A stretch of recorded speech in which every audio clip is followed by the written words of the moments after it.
wide-ranging: apologetics, theology, prophecy, creation and evolution, intelligent design, marriage, family, child-rearing, the millennial generation, trends in society, politics, economics, business, religious liberty, the Constitution, public policy, foreign policy, military policy, tensions in the Middle East, abortion, homosexuality, pornography, sexual ethics, media, technology, history, and America's godly heritage. We talk about anything that affects your faith, your family, or your freedom.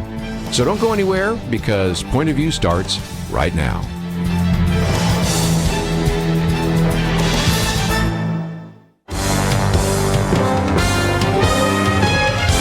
Across America, live, this is Point of View.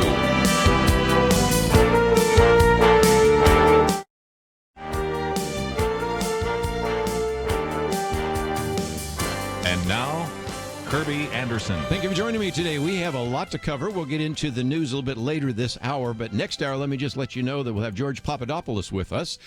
And you might say, well, I remember that name. Yeah, that was the first individual that was actually serving time in the Trump administration, but it's called Deep State Target: How I Got Caught in the Crosshairs of a Plot to Bring Down President Trump. And so that will get pretty intense, but I think you'll enjoy that conversation. Then Phil Robertson will be with us, the theft of the America's soul. So those are just a couple of things that we'll be talking about next hour. But this hour, we have Bunni Pounds with us again. Individual, grew up as a pastor's kid, and of course, you remember running for Congress to replace Representative Jeb Hensarling. She, of course, still works with some of these campaigns, including Van Taylor, who sat in that chair just a few days ago, and also is available for speaking. But we're going to talk about Christian support for Israel. But, Bunni, it's just great to have you back in studio with us. Well, thank you, Kerby. Everything you guys do at Point of View is so important for the body of Christ, that we engage believers at every level, engaging in our culture, salt and light.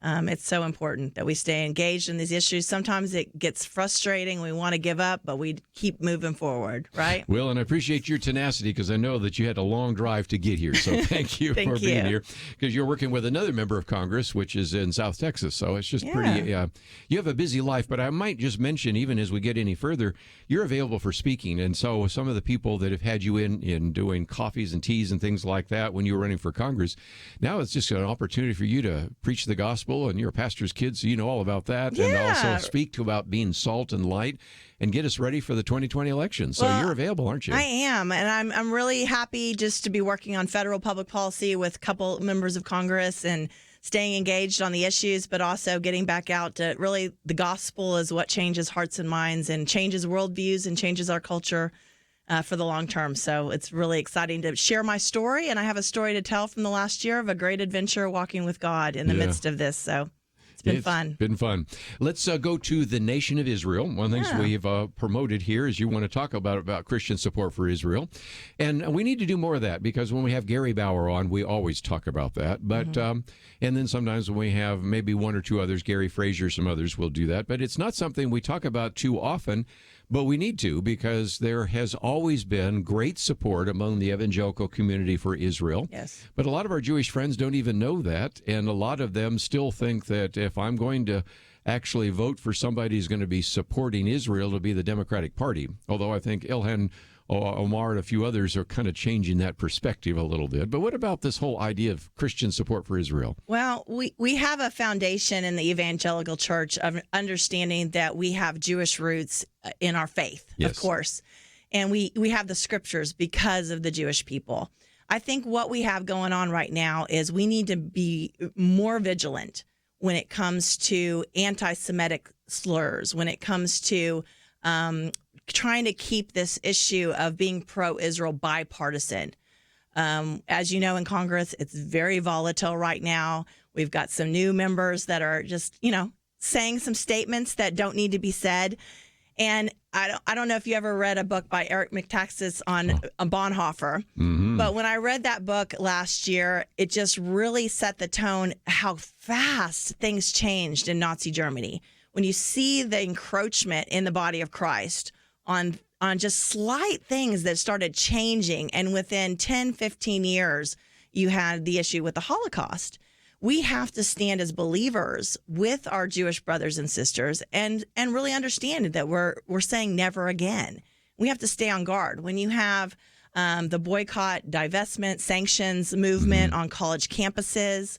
There's so many factions going on, and I really believe that God in this day is raising up righteous Gentiles, like Bonhoeffer, like Corrie ten Boom, like Schindler, for those of us who have seen Schindler's List, that stand up with our brothers and sisters in the Jewish community in their own organizations sometimes and speak out with them, because this is truly an American issue.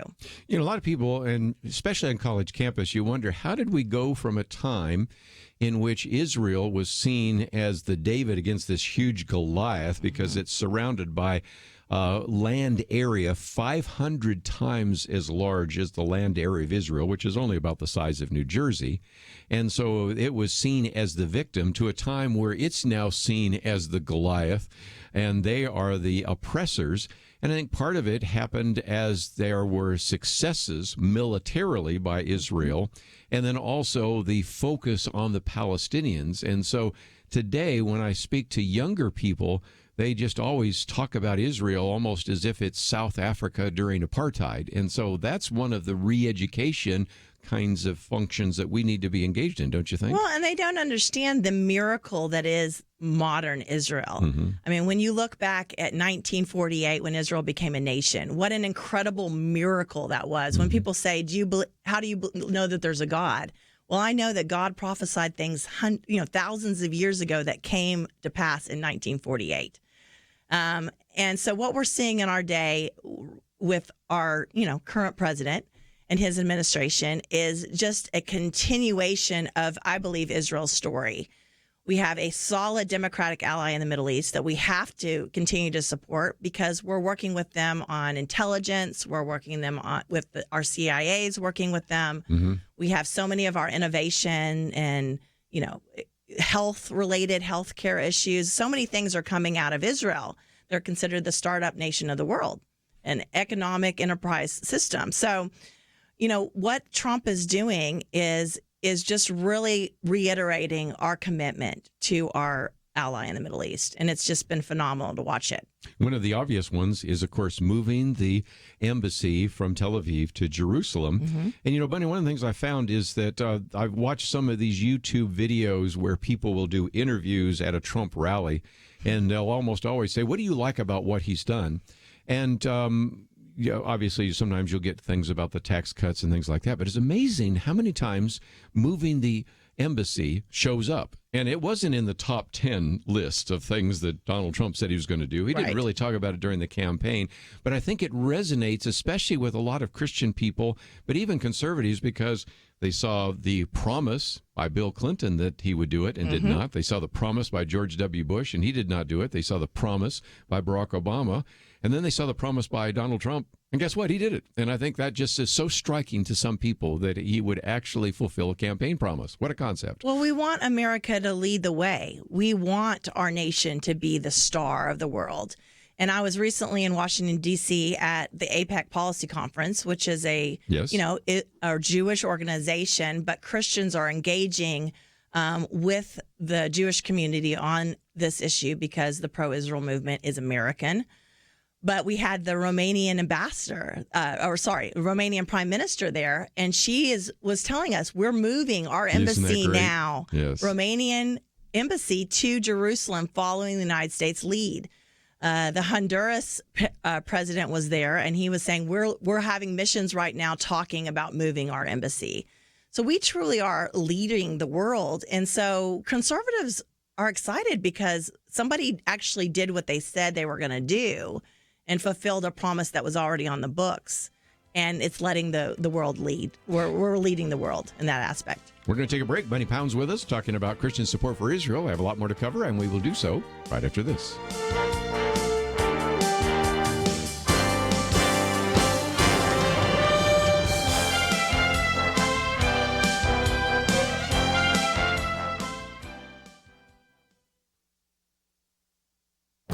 This is Viewpoints with Kerby Anderson. We often hear the campaign slogan, defund Planned Parenthood, but we don't always hear why government should defund this organization.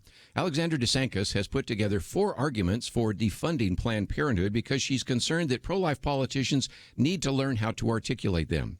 The first argument is that Planned Parenthood performs the most abortions in the U.S., even as our abortion rate steadily drops.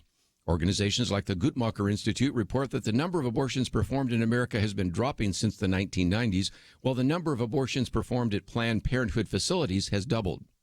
Second, Planned Parenthood offers very few necessary health care services. The past president tried to argue that they were providing all sorts of tests and screenings. As I've mentioned in an earlier commentary, the current president makes it clear that abortion is their service and doesn't even try hard to talk about other services. A third argument is the fact that there are better health care options than Planned Parenthood.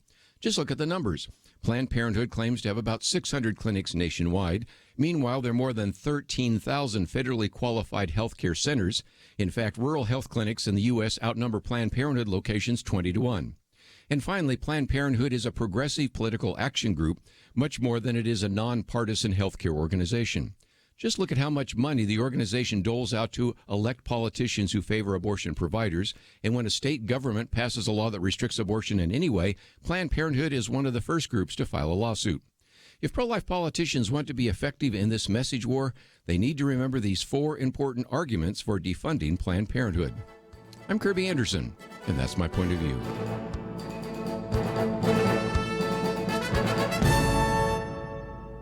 From 20th Century Fox and Franklin Entertainment, Breakthrough, starring Chrissy Metz, based on a true story. Breakthrough, rated PG, now playing.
You're listening to Point of View, your listener-supported source for truth. Bunni Pounds with us for a little bit longer as we talk about Christian support for Israel.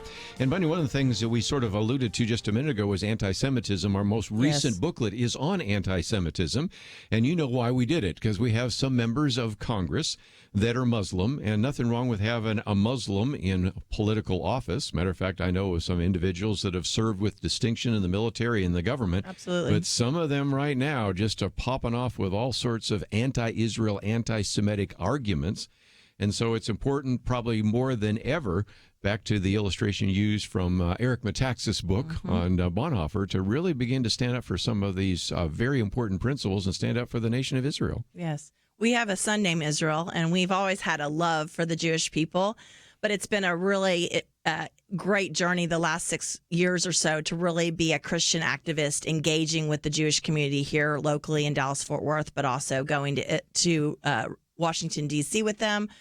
And one story I just wanted to bring out was me and my husband were at our first policy conference with AIPAC, and we were hanging out there with about 300 Christians with thousands of Jewish brethren, 15,000. And we're standing at this taxi line, and there's all these protesters outside the convention center. It's just, it's a volatile issue. Right. They feel very passionate about their side of the issue. And my husband turned to me, and they didn't know what we were. They thought we were Jewish. They thought they're yelling at us just like they were our friends from New York right next to us. And my husband turned to me and he goes, "This is one of the most amazing moments of my life." Mm-hmm. And I thought that really puts it in perspective. We have to be really willing to stand shoulder to shoulder with our Jewish brothers and sisters and take it because, we have gained so much from them, and we have to continue to stand for their homeland because this is important. I mean, read the book of Revelation, where we're going, right? And again, one of the issues is certainly anti-Semitism has been around really since the beginning of the Jewish nation, and it's almost illogical. I remember the last time I was in Israel, I was talking with one of our individuals there, and I said, it really is kind of illogical, and I talk about this in our latest anti-Semitism book, because as I mentioned just a minute ago, the land area around Israel, 500 times as many square miles as what's in Israel. And to think that Israel's a problem, that's a bit much. To think that Israel or that Jewish people are the source of all the problems, when at best you might say there may be 18 million Jewish people in the entire world out of billions and billions of people, about 6 million in Israel, about 6 million here, and about 6 million in the diaspora. How you can come up with they are controlling everything, which are some of the mindset and ideas, it is illogical unless you look at it with a spiritual perspective and recognize that if they are God's chosen people, if they're the apple of God's eye, right, Satan wants to come after them. And so really it only makes sense from a spiritual warfare point of view, because it doesn't really even make any sense from a political point of view or even a social point of view, does it? No, I remember sitting watching videos of Nikki Haley, our former ambassador to the UN, just getting slaughtered by these people in the UN, and her tenacity to stand up. And you're like, this is not natural. Yes. There's something going on in the supernatural here for these people just to be so vicious. So, and for our Dallas-Fort Worth listeners, to just put in perspective, when you go to Israel, and everyone should go with Kerby to Israel, it's like Tyler to Fort Worth, the smallness of the land. And then all the enemies, talking about Hamas, you're talking about Hezbollah, you're talking about all the enemies around them, that they really need the United States to stand with them. Our security assistance budget under Trump has been like $3.8 billion of U.S. assistance to Israel. We have to continue to do that. It's important because of our ally there. They need us. Yes. And since you gave me a commercial, I'm going to mention it just for a minute, because on our website here, it says, go to Israel with Kerby. This time we're doing Israel and Rome. Israel is October 18th to the 27th, and we'll go on to Rome October 27th to the 30th. We've done Israel and Greece. This time we're doing Israel and Rome. And you don't have to go to both. You can just go to Israel. But again, I just have said to so many people, you've been there as well, that it is an opportunity for you. When you look at your map at the back of your Bible, it's words, and it gives you a little bit of, well, that's in the north and that's in the south. But when you go there, all of a sudden, the Bible, which sort of feels like it's in black and white, all of a sudden becomes in color. Yes. And we've done this a couple of times now with a pastor who himself was one of those, I don't need to go. I've been to seminary, I've been to Bible college, I don't need to go. And after he came back, he said, now he's been going with us on a lot of these trips. But it's amazing. We have 2 buses. We have filled up the first one. We're filling up the second one. So if you find yourself wanting to go to Israel, I would encourage you to click on the button. It's pointofview.net, and it says find out more. First of all, you'll find out it's less expensive than any other tour by design. The other thing I found, Bonnie, is a lot of people say, I'd love to go to Israel, but I can't afford it. Well, we figured out ways to make it very inexpensive. Now, we do spend 2 or 3 days in a kibbutz, but that's kind of like staying in a cabin, at a Christian retreat center and things like that. Yep. We do some things that make it less expensive and really give you a great experience. So I hope some people will go and do that. And that's one way in which we can support Israel. Right. I mean, we should pray for the peace of Israel. And pray for the peace of Jerusalem, but in particular, pray for Israel, pray for our Jewish friends. We should, whenever we can, reach out to our Jewish friends and say, we support you. And certainly going to Israel is another aspect of supporting this nation and supporting the Jewish people. Absolutely. Support Israeli products that you can buy in the United States. There's so many things we can do, but I absolutely encourage everybody to go walk the land. Also, when you go, you will see the difference between what as President Trump says, the fake news says about what's really going on. When you look over, if you can go look over the West Bank and see, these quote unquote settlements, that the news media likes to talk is really like Israelis just moving into little neighborhoods. Right. They're all mixed in together. It really shows you the complexity of the issue. It's just amazing. Sitting in the Knesset, I got to, on a trip about 5 years ago, sit in the Knesset and listen to an Arab party elected official Right. screaming, yelling, having a great time, advancing his point of view. But you really given the freedom to do that. Yeah, he has the freedom to do that in Israel. And that's so important that people see that perspective of what's also going on. to go to the Golan Heights, because that's been in the news recently, because Donald Trump Yes. said, I'm going to recognize that. Up until now, it's been always a big question mark.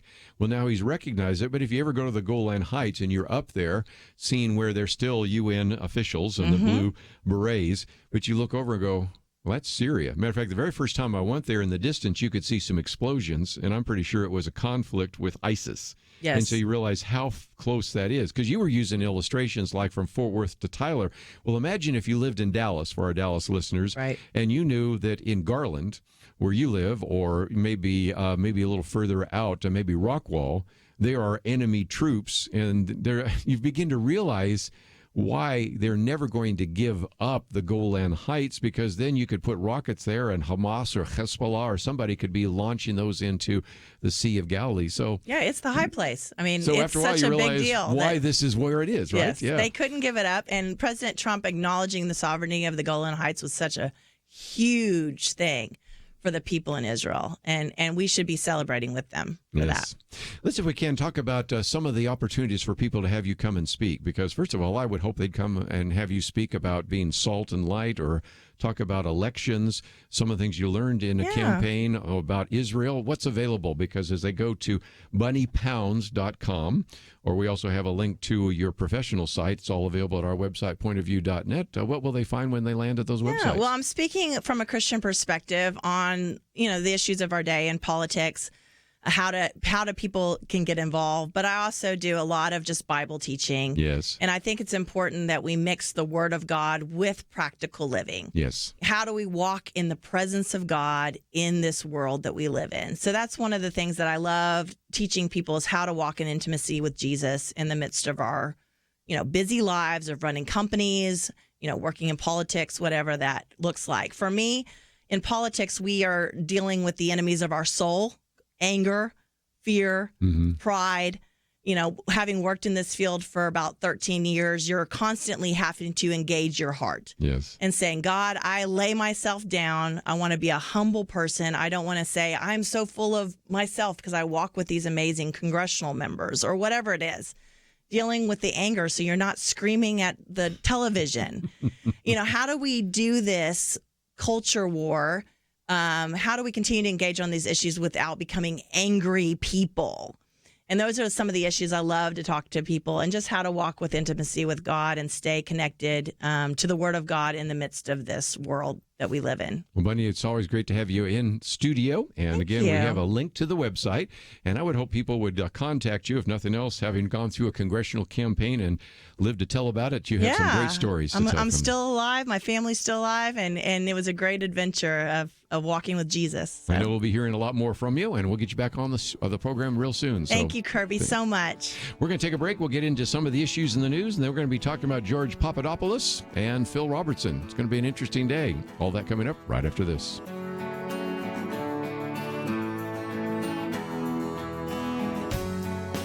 Is religious freedom still a cornerstone of the republic, or has it effectively been crushed by the forces of tolerance? America needs Christians to be informed and as unified as possible, applying God's wisdom to civic life. Point of View can be a key part of a successful mission. I believe in America. I believe God wants His best for us. We can face whatever the world throws at us as long as we stand together. If you have not signed on, please do it now. Support Point of View Radio today at pointofview.net. Set up your monthly gift by clicking the Truth Team 360 picture and then carefully follow the directions. Pointofview.net. By phone, you can give at 1-800-347-5151. 800-347-5151. Or mail that first donation to Point of View, Box 30, Dallas, Texas 75221. Box 30, Dallas 75221. Or call us 800-347-5151. Point of View will continue after this.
are listening to Point of View.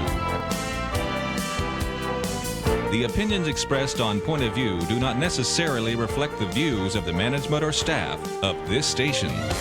And now, here again is Kerby Anderson. If you'd like to join our conversation, 1-800-351-1212. Just been talking for the last couple of minutes with Bunni Pounds about Christian support for Israel. And, of course, one of the ways to support Israel is to maybe join with us on our trip to Israel. We've pretty much filled up our first bus, working on the second one. And it will only be 2 buses, and that is it. So if you have been saying, well, I've been thinking about whether or not I want to go to Israel with Point of View and Kerby Anderson, don't think too much longer, because eventually that will fill up, and that will be that. So we are going to Israel in October, and then we're also going to Rome. You can go just to Israel or to Israel and Rome. And, of course, this is an opportunity to not only to walk where Jesus walked, but to walk where Paul walked. And we have done that before, Israel and Greece. This time it's Israel and Rome. A lot of people say, well, I'll do it next time. I'm not sure there is a next time. You get to the point where you say, we've done a few of these, but sometimes it takes a while to fill them up, and there are a lot of people that are certainly available, but we wanted to do these in large part to get to know you, but also because, indeed, we feel that there is a need to produce something that is a very quality tour, but is small enough where you really get some great interaction with us. And some of these where they have multiple buses, I mean, you never even get to see the speakers and those kinds of things. That's kind of difficult. And they also tend to be fairly expensive, and we've tried to make them much more affordable. If you've ever wanted to go to Israel, check it out, and you can go to the website pointofview.net. First article I've posted here is entitled "The Census and the Whole Issue of Representation." And so this is what I call citizenship and census. And the reason for it is that the case that was brought before the Supreme Court the other day is whether or not the Department of Commerce can determine whether or not you would put a citizenship question on the census. Now, you might say, really? That's the big issue? Well, it is a big issue. If you are living in a state right now that, for example, has a lot of people that are there illegally, and we know the border states fit into that category, state of Texas, California, New Mexico, Arizona for sure, as well as others, then there's been a fear that by asking a question of our U.S. citizen, that would dissuade a lot of people from filling out the census. That would give an undercount, and that would affect whether or not that state would have as many representatives, or something I'll talk about in just a minute, because I talked about this earlier in the week, how many votes they would have in the Electoral College to vote for the president. So it's a bigger issue than you might think, but the issue is, well, okay, can't the Congress deal with this? Well, there's the problem. Congress did not. And David French, who does not necessarily like Donald Trump, that's probably an understatement. He was going to run against Donald Trump last time, if you remember, nevertheless has to admit that this is not even a close call, because even though the Constitution requires that we have a census and it shall be done in a manner that Congress shall direct, Congress gave up that right. And he says, this is kind of like a bad dream for him. And he says, year 3 of the Trump presidency, I feel like it's a nightmarish loop. And what he's talking about is, you remember the whole controversy about whether or not the president can declare a state of emergency and then build the wall. And the argument was, well, no, Congress shouldn't allow him to do that. But Congress was the one that gave the president many, many years ago the ability to declare an emergency. And what I find is so interesting among our liberal friends is they're quite willing to delegate all sorts of responsibility, authority, and power to the president when their guy is in office, but then just howl like wolves at the moon when all of a sudden their guy is not in office and say, wait a minute, you can't do that. And here's another good example. Congress is supposed to actually be in charge of the census. Article 1, Section 2. Look it up right now in your Constitution. Every 10 years, mandates that it be conducted in a manner such as Congress shall law direct. Now, I inserted the word Congress, but it's implied there, and certainly that is the case. So you would think, well, then that's a done deal. But it turns out that Congress passed a law that grants all sorts of discretion on the census to the Secretary of Commerce. Well, when your Secretary of Commerce is in the Obama administration, or you even go back with the emergency order during the Clinton administration, no problem. Well, now the Secretary of Commerce said, well, I think we need to put the citizenship question back on the authority. Interestingly enough, there was a desire for many, many centuries, 2 centuries almost, for us to actually ask that citizenship question, but then it was eliminated. But now this law says the secretary shall, in the year 1980 and every 10 years thereafter, take a dissent, and it goes on to the fact that Secretary of Commerce shall, in such form and content as he may determine. So there you go. It should be really a slam dunk if it weren't for the fact that you have at least 4 liberals on the court that are going to say, well, that's what Congress said, but that's not what Congress meant, because they don't want to give that authority to the Secretary of Commerce. Now, there's some what we sometimes call in the legal profession, and I'm not a lawyer, but I hang around lawyers, so I kind of learn the lingo, kind of dirty laundry. And that is the Secretary of Commerce wasn't as truthful about how this came about as would be expected. So that can be maybe used in one way or another. But the point that David French makes in the first article I've posted here is, he says, in moments like this, when the contrast between progressive and conservative approaches to jurisprudence can grow most stark, the progressive looks at the pattern above and demands that the court fix the problem. The conservative looks at the same pattern and says, well, if you don't like the law, change it. And that is the point, because you're going to have the conservatives on the court, and I guarantee you Neil Gorsuch is going to be the lead on this, but also it appears from some of the questions that Judge Brett Kavanaugh will also be talking about that, and it looks like even the Chief Justice John Roberts, and of course we know where Samuel Alito is going to fall on this, are going to say, if you don't like the law, change the law. You passed the law. We're just allowing the law to play itself out.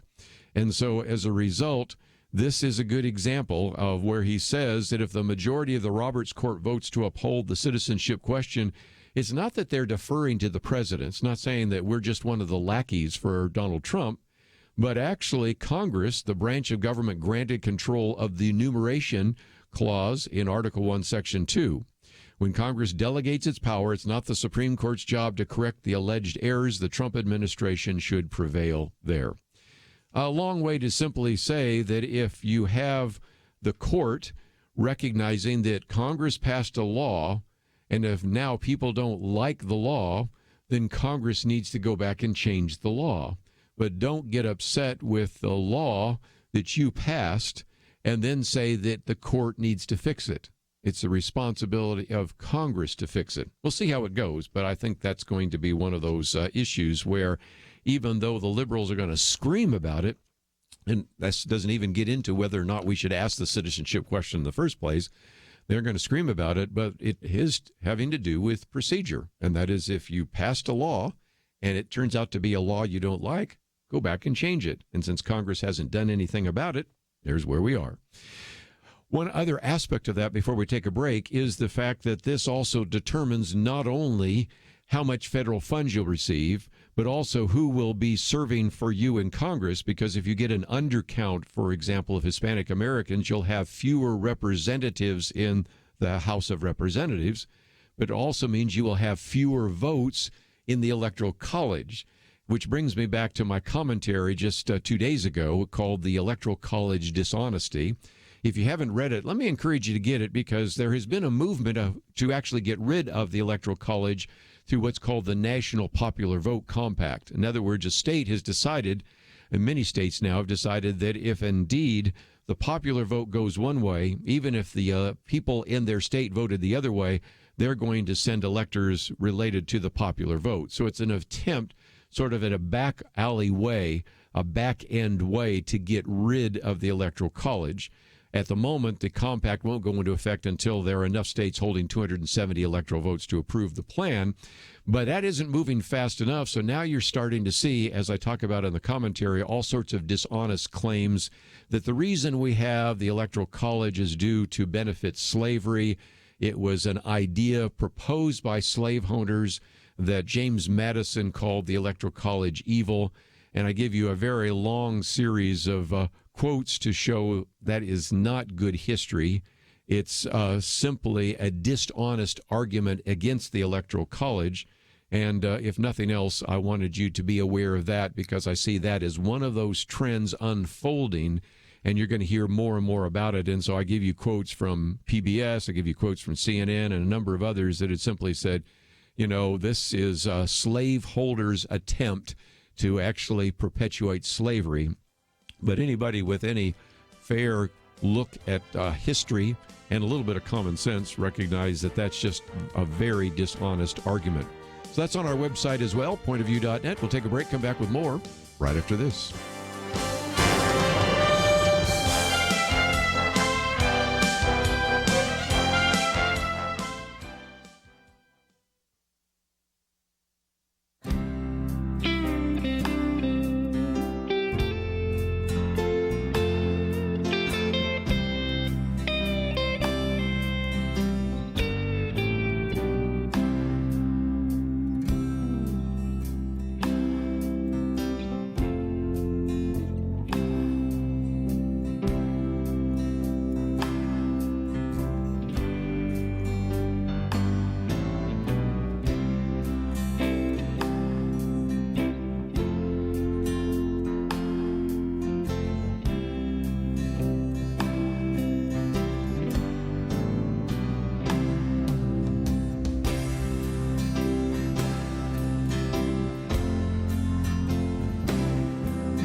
Now, back to Point of View, your listener-supported source for truth. You know, it occurred to me that tomorrow we're going to have Keisha Russell with us, and she is, of course, with First Liberty. And being a lawyer, I'm going to see if she would like to address some of these issues, because the first one I just talked about had to do with, do we take the plain reading of a law, which superintends or actually modifies the Constitution? And if you take a plain reading of the law, then you simply come back and say, guess what, guys?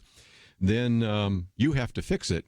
Well, here is another example of that, and that is the Supreme Court decided that they are going to hear a number of cases involving the firing of homosexual or transgender employees. There's actually 3 cases that they've combined together. There's the Bostock versus Clayton County, Georgia case, which they've also put together with the Altitude Express versus Zarda case. And these are arguing, these individuals that are homosexual are arguing that when you look at Title VII of the 1964 Civil Rights Act, which it says you should not have discrimination on the basis of sex, that means sexual orientation. First of all, it doesn't, but we'll set that aside for a minute. And then they're also going to hear another case, which is RG versus the Harris Funeral Homes versus, I should say the Harris Funeral Homes versus Equal Employment Opportunity Commission. And that is whether Title VII of the Civil Rights Act, where it talks about sex, applies to transgender individuals. Now, in these cases, we're again coming back to what did they actually mean when in 1964 they said that there should be no discrimination on the basis of sex. What they meant is very clear: boy, girl, man, woman. In other words, there should be no sexual discrimination. What you have had people try to do is read into that. Now, I've had some people say, this would be kind of crazy. Just imagine if you could go back in time. I recognize we can't, but just imagine a thought experiment. And just as this particular piece of legislation is being passed in 1964, somebody comes up, maybe just an honest citizen or maybe a reporter, and says, now, you say there should be no discrimination based on sex. So does that apply to people that are homosexual? Does that apply to people who are born boys but then think they're girls? I think you can see some of those individuals that pass this going, get away from me, you weirdo. I mean, that just wouldn't even have crossed their mind back in 1964 that this would be used today to justify any kind of action against an individual who is a homosexual or a transsexual. And, of course, these are more complicated cases because, let's face it, they have to do with firing an individual. And it is certainly probably not that clear as to whether or not that was the issue, at least for the homosexuality issue. But it, I think, has been interesting that this has been used, and I'm surprised it hasn't been challenged a long time ago, to look at Title VII of the Civil Rights Act. When you get to the one on the funeral home, this is a little different, because in this particular case, you had an individual that was dressing up, and I'll be clear that it was a little bit odd, and probably not the place you'd want to do it in a funeral home. Let me just read from Alliance Defending Freedom, because they actually petitioned the Supreme Court to hear the funeral home case, arguing that only Congress may rewrite a federal statute to allow a male employee who identifies as a female to dress in women's clothing in violation of the dress code of the funeral home. Can you imagine how upsetting that could be to people already in grief? So I won't go any further than that. But it's just, again, difficult to even see how this goes forward, because it's back to the same kind of principle we talked about a minute ago. What was the plain reading of the Civil Rights Act of 1964? Everybody knows that, again, you could not discriminate on the basis of race, color, religion, sex, or national origin. Everybody understood what that meant back then. But because there was an attempt to advance this agenda without actually having Congress debate it, you had, under the previous administration, under Barack Obama's administration, attempt to rewrite these rules and to redefine these words. So, of course, the case has had to go to the Supreme Court. So I wanted you to be aware of that. And the other reason I bring this up is not only is this another good example of where instead of having Congress address the issue, we're trying to have the courts address the issue. If this decision goes the other way, and it's not likely in my mind that it does, but who knows? But if it does go the other way, I was at a meeting last night where people were suggesting if indeed these cases go the other direction, then a church would not be able to say we will not hire an individual because he's a homosexual, or if indeed later on somebody gets involved in various kinds of sexual activity, we would not be allowed to remove that person as a youth leader, as a worship leader, because they've come out as an individual that goes to gay bars. Well, we would say as Christians, that would not necessarily be the only reason we would remove people from that situation, whether they were heterosexual or homosexual. If they were violating biblical principles, we would have to remove them from office because they were in a position of authority.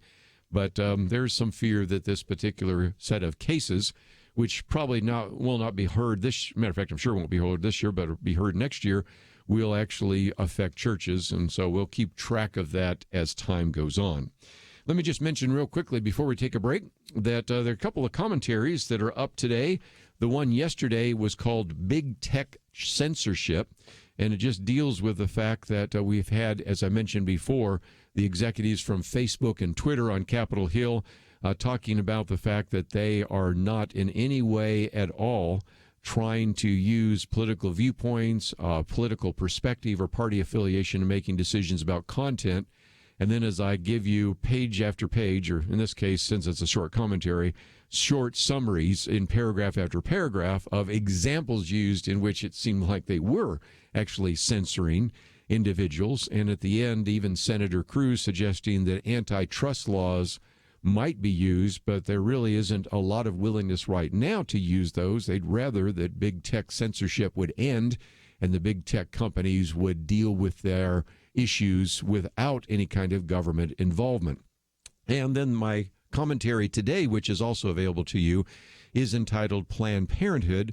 And the reason for that is that there has been this understanding on the part of some of these political activists that you have lots of people that are running for Congress and maybe even running for the presidency in the past that have said defund Planned Parenthood. But then when you ask them specifics or why they should, they know the slogan, they know the what, but they don't know the why. It's probably a good way to say it. So she gives 4 very good arguments for why Planned Parenthood should be defunded. And so I summarize each one of those. Alexander de Sanctis talks about that in a very good piece, and I put those there together. So if you find people that are saying, well, why should we defund Planned Parenthood? They're doing a lot of good work. Well, they're really not. But more to the point, even if you're convinced that we need to have health care facilities, we have 13,000 federally qualified health care centers, only about 600 Planned Parenthood clinics, which are primarily doing nothing but abortion now. And in rural areas, these health clinics outnumber Planned Parenthood locations 20-1. So we have better alternatives. And the bottom line is more and more abortions by percentage every year are done by Planned Parenthood. At a time when the abortion rate is dropping, the number of abortions being done by Planned Parenthood is increasing. So those are pretty good arguments, and we've posted that on the website, and I would encourage you to go and find it and pass it on to others. Let's take a break. George Papadopoulous on with us right after these important messages.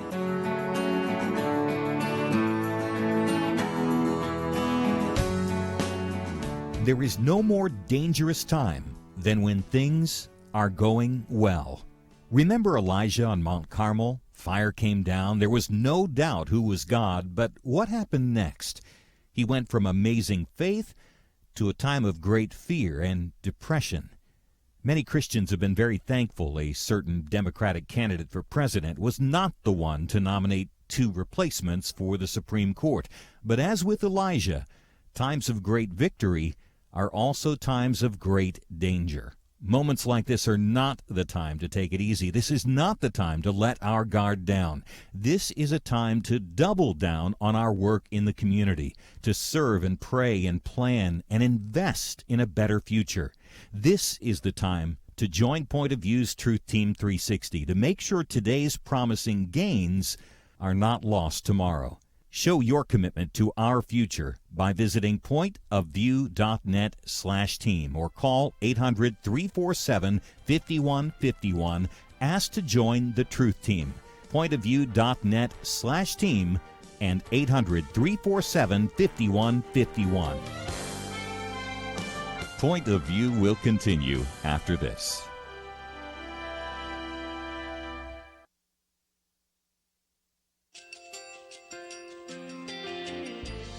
I just want to thank you so much for all the wonderful programming you have. You're just absolutely fantastic. I recently started listening to Point of View, and I really found it interesting because of the different subjects you cover. Thank you for that. I really appreciate everything that you do in keeping us informed. Thank you, Kerby, for everything that you have been doing. I appreciate all the work that you're doing, advocating for the Word of God. Thank you so much. Point of View, I think, is absolutely necessary because it's a Christian perspective, a biblical worldview perspective, and receive very current, up-to-date information about what is really going on, week to week in our culture, which is changing so rapidly, and yet it's morally sliding backwards. Yeah, I'm just, first of all, I thank you guys. Y'all's program is wonderful, and enjoy it every day. I learn so much every time I listen to it. Point of View Radio Talk Show.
Hi, this is Kerby Anderson. You know, each day we take on the tough issues and provide a biblical perspective to them. The topics we cover are wide-ranging.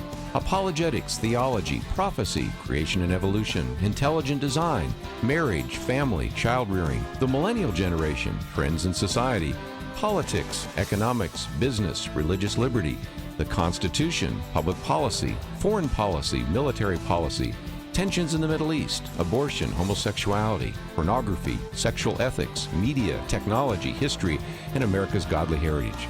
We talk about anything that affects your faith, your family, or your freedom. So don't go anywhere, because Point of View starts right now.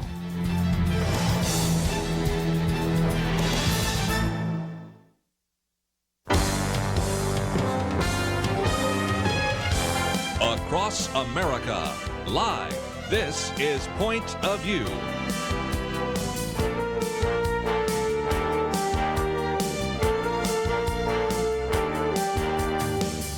And now, Kerby Anderson. Thank you for joining me. Today we're going to be talking about a number of books that I think are going to be of interest to you in the first hour. And then the second hour, we'll get back into a lot of issues in the news.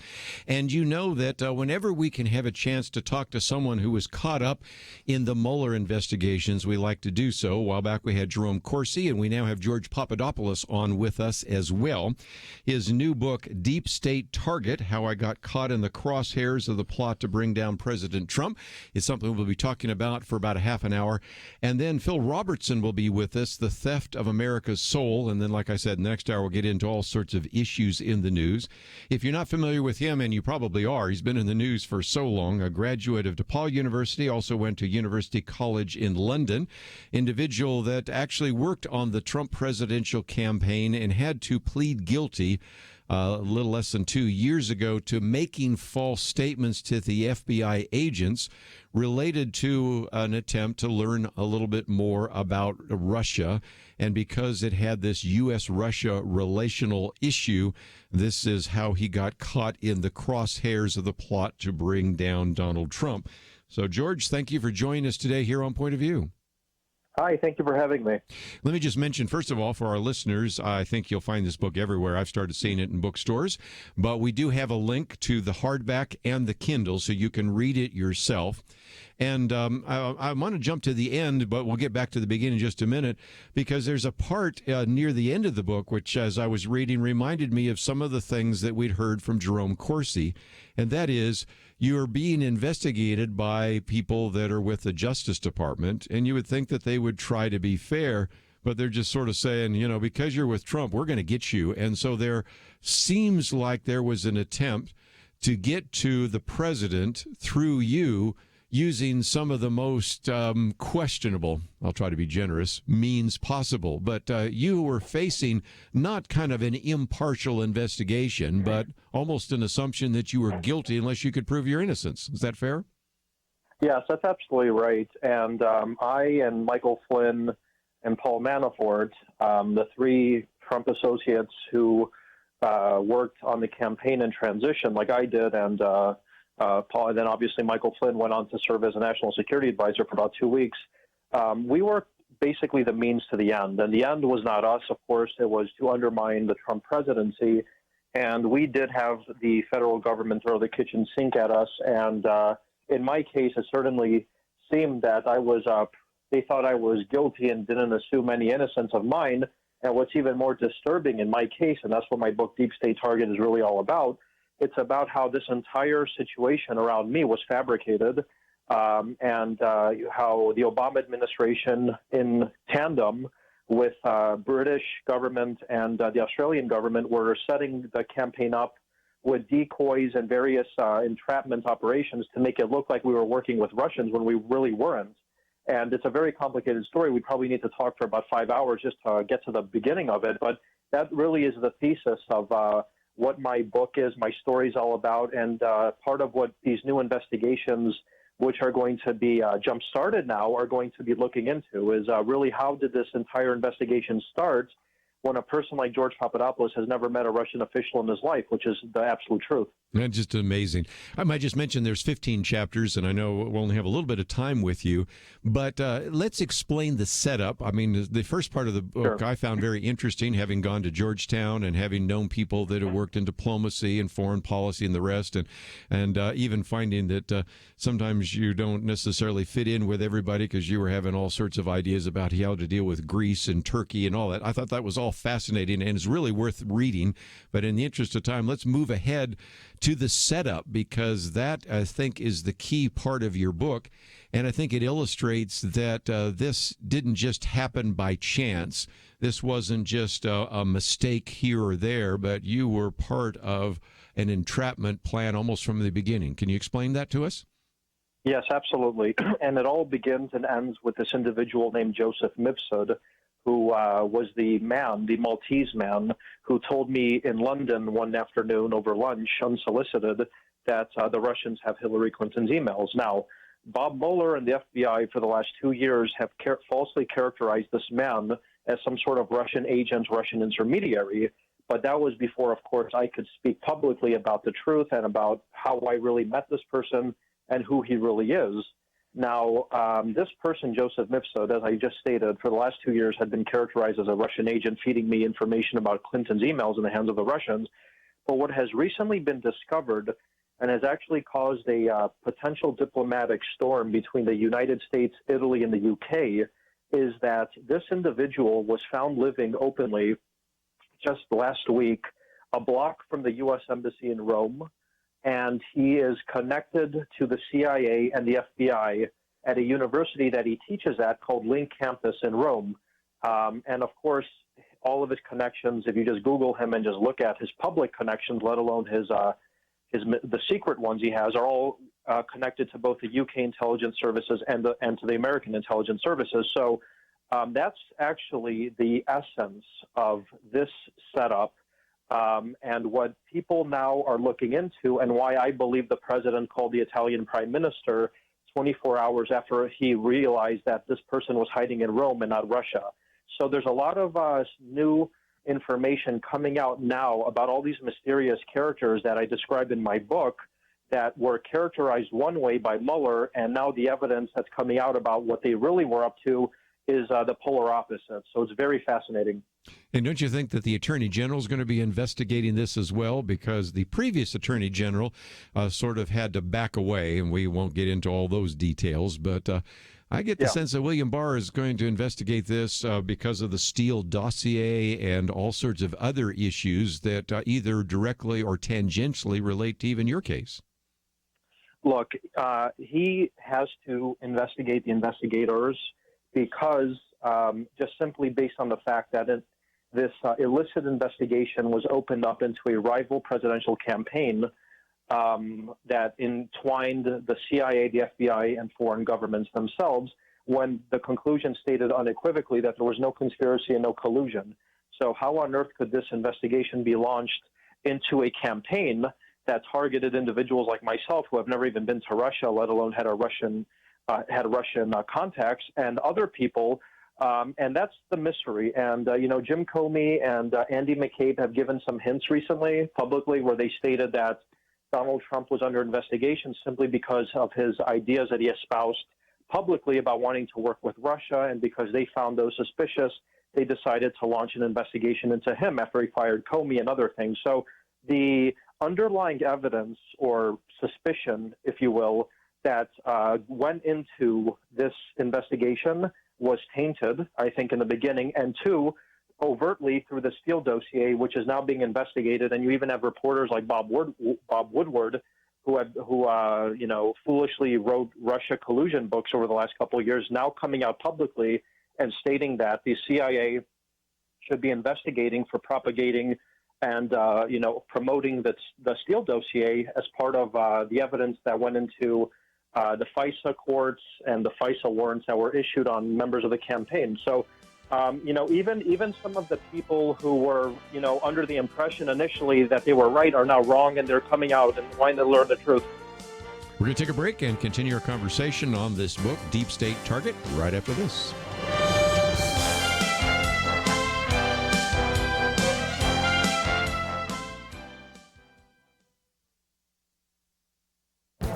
This is Viewpoints with Kerby Anderson. We often hear the campaign slogan, defund Planned Parenthood, but we don't always hear why government should defund this organization. Alexandra DeSantis has put together 4 arguments for defunding Planned Parenthood because she's concerned that pro-life politicians need to learn how to articulate them. The first argument is that Planned Parenthood performs the most abortions in the U.S., even as our abortion rate steadily drops. Organizations like the Guttmacher Institute report that the number of abortions performed in America has been dropping since the 1990s, while the number of abortions performed at Planned Parenthood facilities has doubled. Second, Planned Parenthood offers very few necessary health care services. The past president tried to argue that they were providing all sorts of tests and screenings. As I've mentioned in an earlier commentary, the current president makes it clear that abortion is their service and doesn't even try hard to talk about other services. A third argument is the fact that there are better health care options than Planned Parenthood. Just look at the numbers. Planned Parenthood claims to have about 600 clinics nationwide. Meanwhile, there are more than 13,000 federally qualified health care centers. In fact, rural health clinics in the U.S. outnumber Planned Parenthood locations 20-1. And finally, Planned Parenthood is a progressive political action group, much more than it is a nonpartisan health care organization. Just look at how much money the organization doles out to elect politicians who favor abortion providers. And when a state government passes a law that restricts abortion in any way, Planned Parenthood is one of the first groups to file a lawsuit.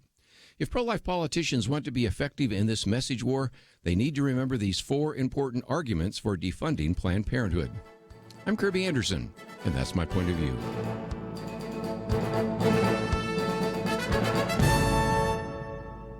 From 20th Century Fox and Franklin Entertainment, Breakthrough, starring Chrissy Metz, based on a true story. Breakthrough, rated PG, now playing.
You're listening to Point of View, your listener-supported source for truth. George Papadopoulous with us as we talk about his book, Deep State Target, How I Got Caught in the Crosshairs of the Plot to Bring Down President Trump. If you'd like to join us, 1-800-351-1212. We only can be with us a little bit longer. But again, an individual that was a son of Greek immigrants, actually an individual that went to University College London, worked at the Hudson Institute, but eventually got involved with a number of individuals, including, of course, advisor to President Trump. Also, of course, have been worked with the current HUD Secretary, Dr. Ben Carson. And ultimately, I guess probably best to say you were the first, if I can remember right, to plead guilty in connection with the investigation, served time in jail, fined community service. But if we can, help us understand what we know or don't know. We've heard a lot about your connection, for example, with the Australian diplomat Andrew Downer and others. Are the stories we're hearing in the news accurate, or is this book an attempt to try to clarify some misinformation about you and some of those meetings? Yeah, so the book, of course, that's the reason I wrote the book, is to clarify exactly who these people were and what the meetings were about, and the truth about these meetings, including with Stefan Halper and Alexander Downer. Now, because I know we're limited on time, I would reference the listeners of your program to research my testimony to Congress that I gave 4 months ago that has now been published. Yes. And it's a very quick read, all 239 pages, and a lot of it corroborates what's inside my book already about this meeting with Alexander Downer and others. Now, just so people understand, the initial narrative about my meeting with this Australian diplomat was that he and I met randomly in a bar in London, and somehow the topic of Russia and Clinton came up, and he was so disturbed by what I had to say that he notified the FBI, and that's how it started an investigation. Of course, that's absurd.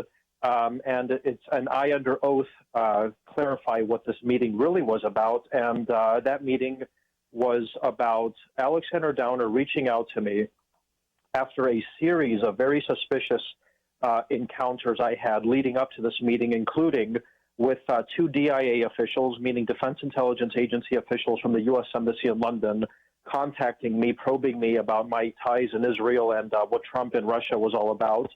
The Australian Embassy had contacted me by April 15th already, so my first encounter with the Australians wasn't even with Alexander Downer. And lastly, when I met with Alexander Downer, I was so disturbed by his behavior that I felt he was not only spying on me, but ultimately recording my conversation. And I myself notified the FBI and Bob Mueller about him and Congress. And anybody who reads between the lines of my testimony can see that I'm pretty certain that the U.S. government might even have transcripts of my meeting with Alexander Downer, hence confirming why I was suspicious about him. And the question that still is not clear is, why was he actually spying on me and recording my conversation? And that's part of probably what the declassified materials that Donald Trump and others are looking into doing over these subsequent months. And it will probably reveal to the extent that the British and the Australians were actively spying on us. And I'll just say one last thing on this topic. Donald Trump himself, just yesterday on his Twitter account, was discussing how the British were spying on the campaign. And there was only one campaign official who had been involved with both the Australians and the British, and that was me. Because I was living in London for a couple months while I was on a campaign. I was the one dealing with senior officials in the UK and Australia. So there's a lot more to my story that has been publicly revealed because so much of it has been classified. And of course, I was the only one who was in these meetings with these officials abroad. And so that's what part of my book was all about. Unfortunately, by the time I wrote the book, I couldn't discuss my testimony to Congress because it wasn't public yet. And because of confidentiality, I didn't want to discuss what was said. But now that it's been disclosed, anybody can read it and see that, the story about myself and the Australians is really not as black and white as the New York Times made it out to be. And it was obviously a cover story. So I'll just leave it at that for now. Well, I think you've done a great job.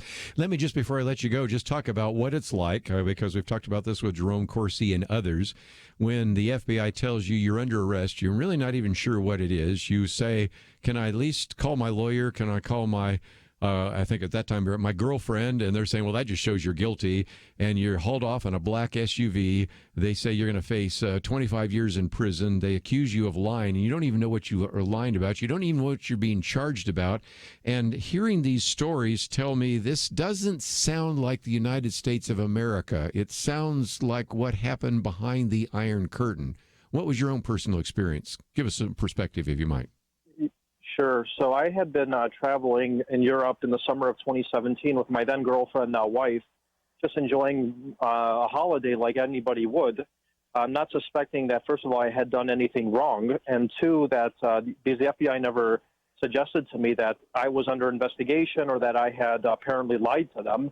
And I'm flying back to the United States from Europe after a transatlantic flight, and I'm arrested in a savage-like manner by 7 FBI agents, where they're basically telling me this is what happens when you work for Donald Trump. This is what happens when you don't tell us everything about the Russians. And my mind is spinning because I've never met a Russian official in my entire life. And secondly, what on earth are they telling me this is what happens when you work for Donald Trump?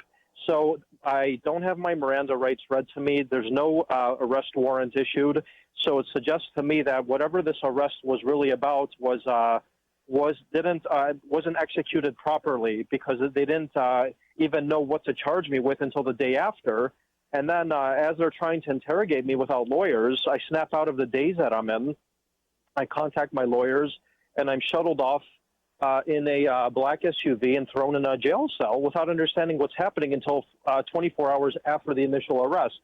So I agree with you. This isn't America. That's not how things should be happening in America, especially to American citizens, and especially in some fake investigation involving trying to overthrow a duly elected president the way that it did happen. So I'm very hopeful that William Barr and Congress and other people involved, such as Huber and Horowitz, are going to actually be looking into this disturbing behavior by certain FBI agents involved in my case and probably others, some prosecutorial misconduct that likely was committed, and look into the origins of how this whole thing started and whether it was, if there was some sort of conspiracy between the Obama administration and foreign governments to really target us for absolutely no valid reason. And I'm pretty sure that's what these new investigations are going to look into. They're going to uncover. And look, even Devin Nunes himself has suggested that he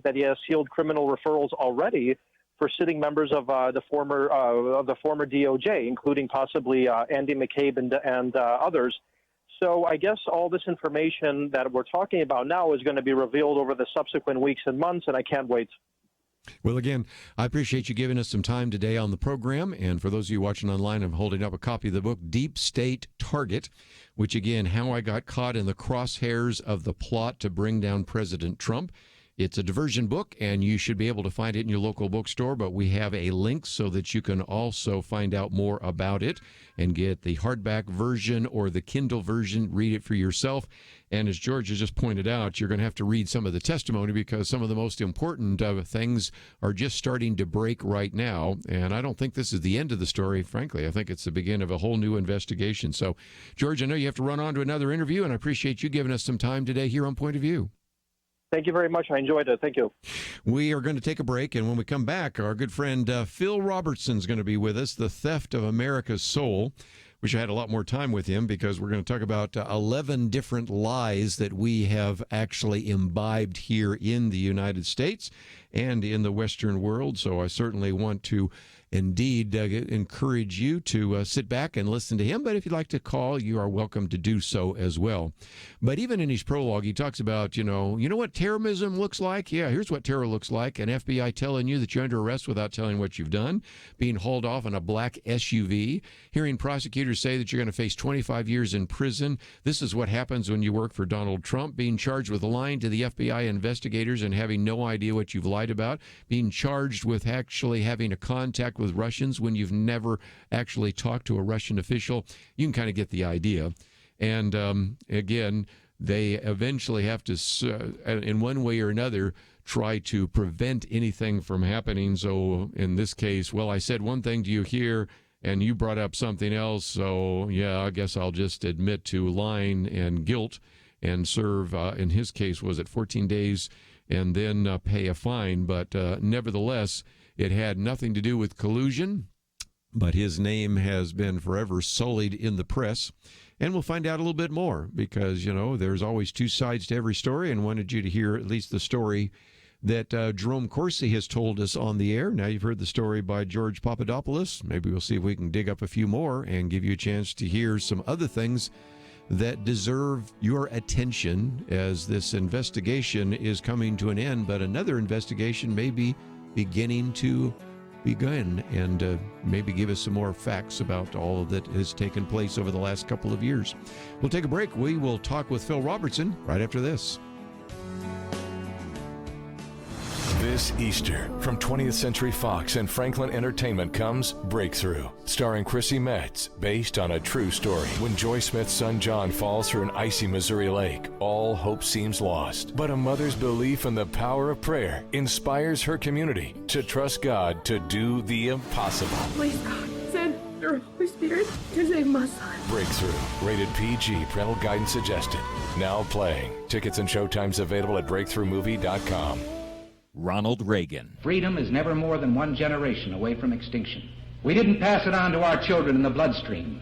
The only way they can inherit the freedom we have known is if we fight for it, protect it, defend it, and then hand it to them with the well-taught lessons of how they in their lifetime must do the same.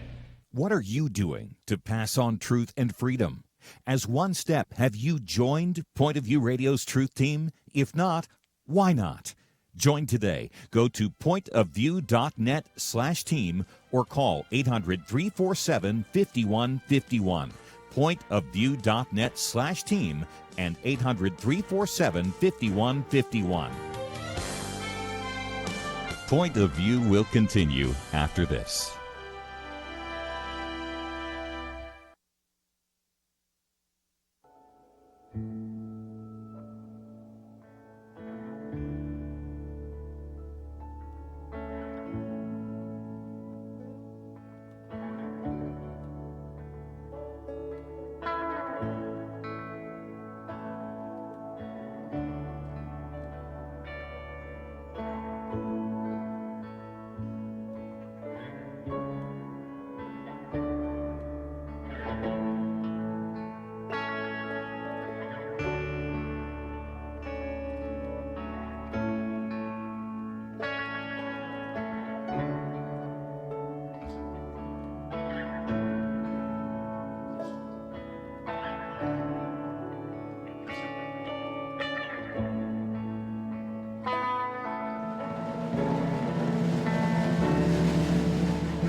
You are listening to Point of View.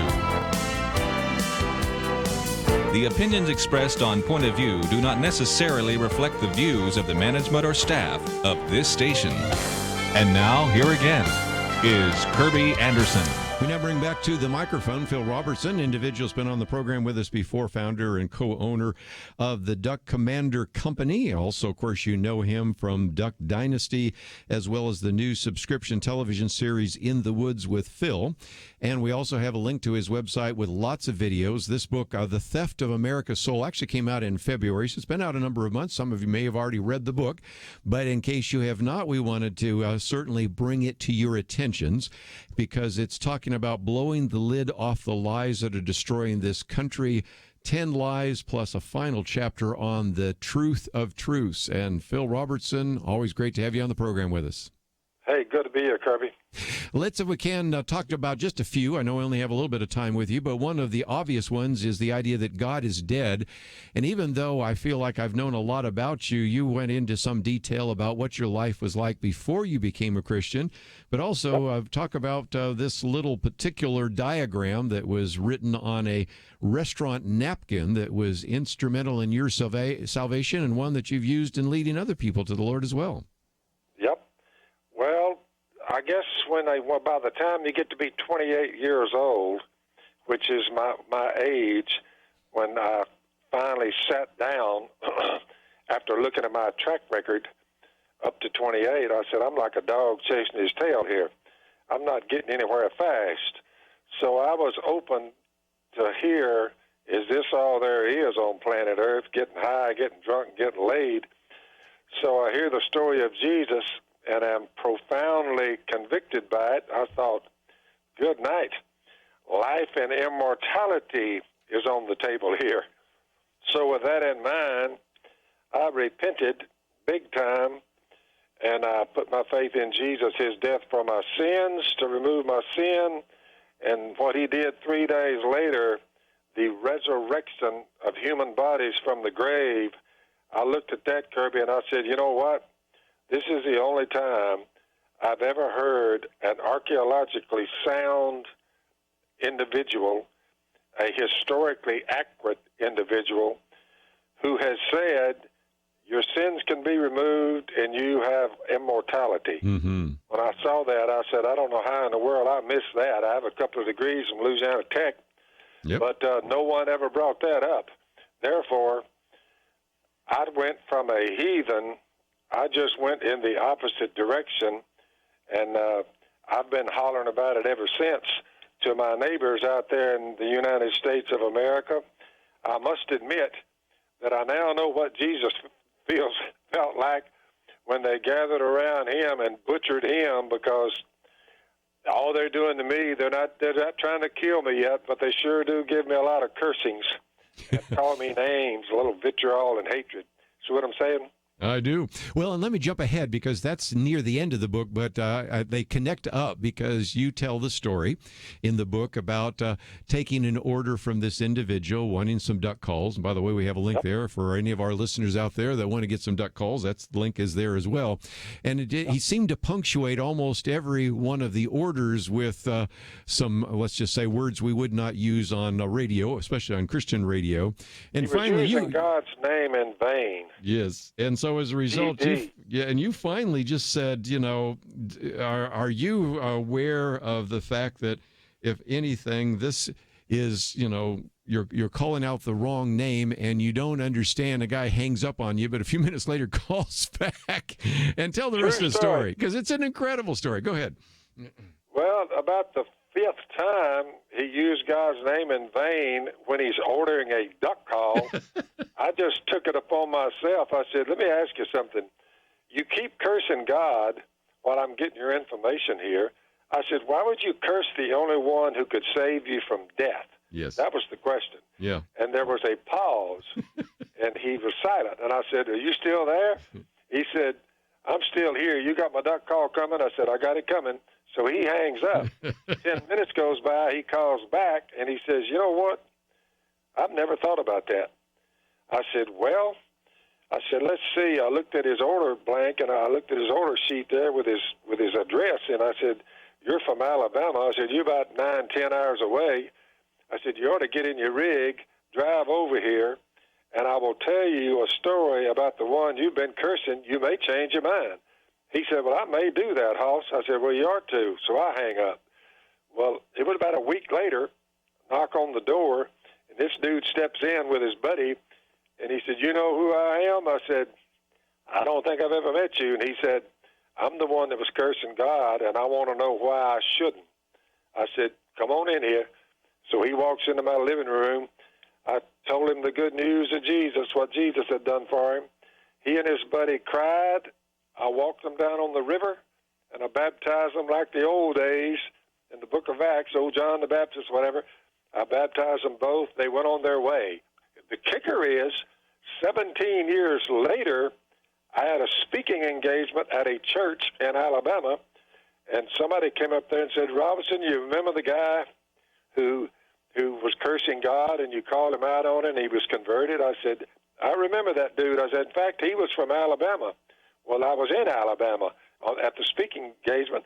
They said he's one of the leaders of this church now. I thought, well, what do you know? So that's just one story. Sunday morning, a guy came up and he said, I want to be baptized today. He just said it in front of me. I was given the lesson. I gave the lesson and said, called his name out. I said, wherever he was, I said, you need to come forward because right now this is a good time for you to be baptized.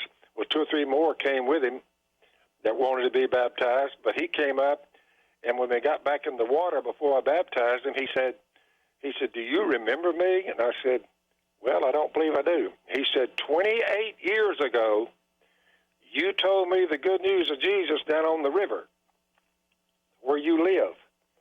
I said, yeah. I said, I had forgotten that. I didn't remember you. He said, I didn't move on it. Now I've spent 24 years in prison. I'm out of prison, but now I'm going to take you up on it because I should have done it to start with. So I take him down I baptize him up there, and now he's thanking me, but he didn't forget what he had heard 28 years earlier, which is amazing. That's just incredible. Again, just one of the many fascinating stories in this book, which again, as we've talked about, have 10 different lies that America has accepted, as well as a final one on the very important idea of the truth of truths. But let me just get back to at least 1 or 2 others. One of those is that truth is relative. And, of course, the truth is absolute truth. And this is the problem because we have everybody today, Phil, saying, well, you have your truth and I have my truth, and I'm glad that maybe you're a Christian or maybe I think you're weird, but that's okay. There's no real truth because we all make up truth. But that's one of the biggest lies that runs through your book, isn't it? It really is. And listen to the way this reads.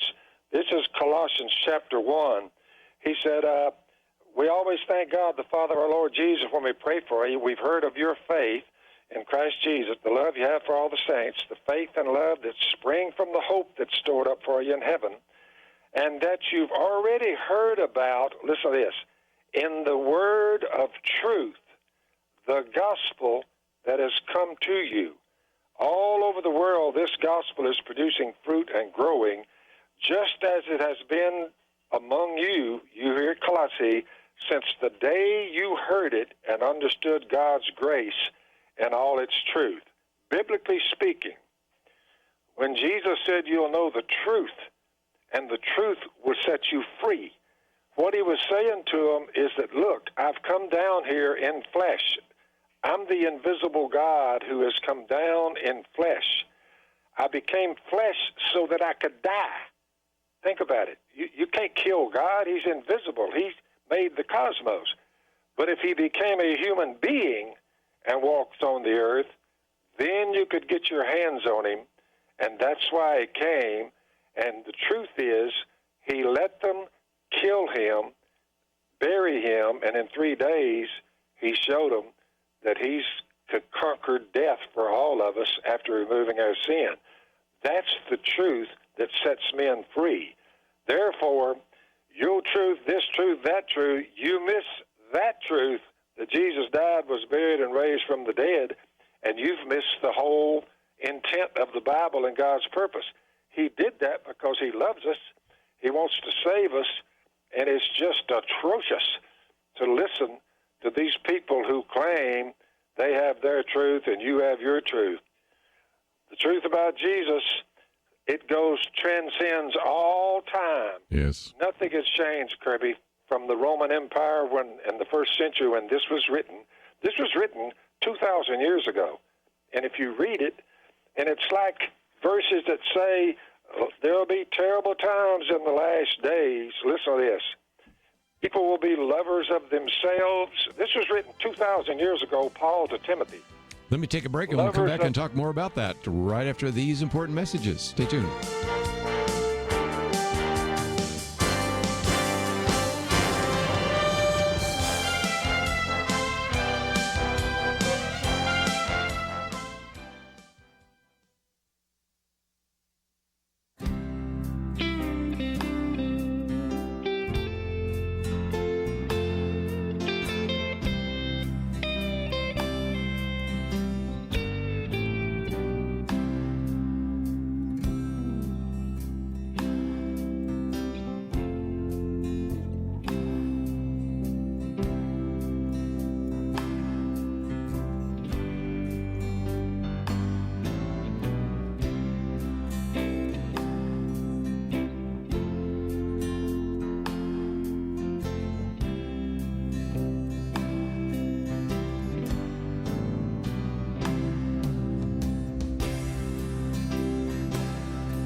Now, back to Point of View, your listener-supported source for truth. Pleased to have with us Phil Robertson with us for just a few more minutes. The book is entitled The Theft of America's Soul.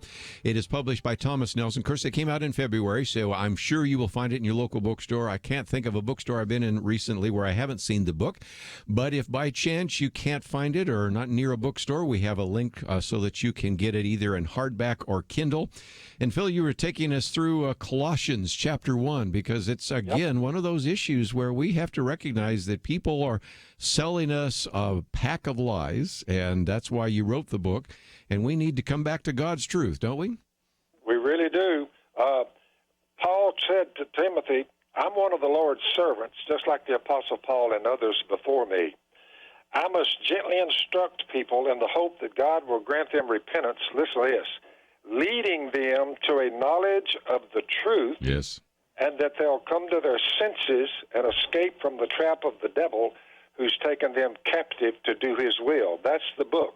In other words, all these lies that's being told out there.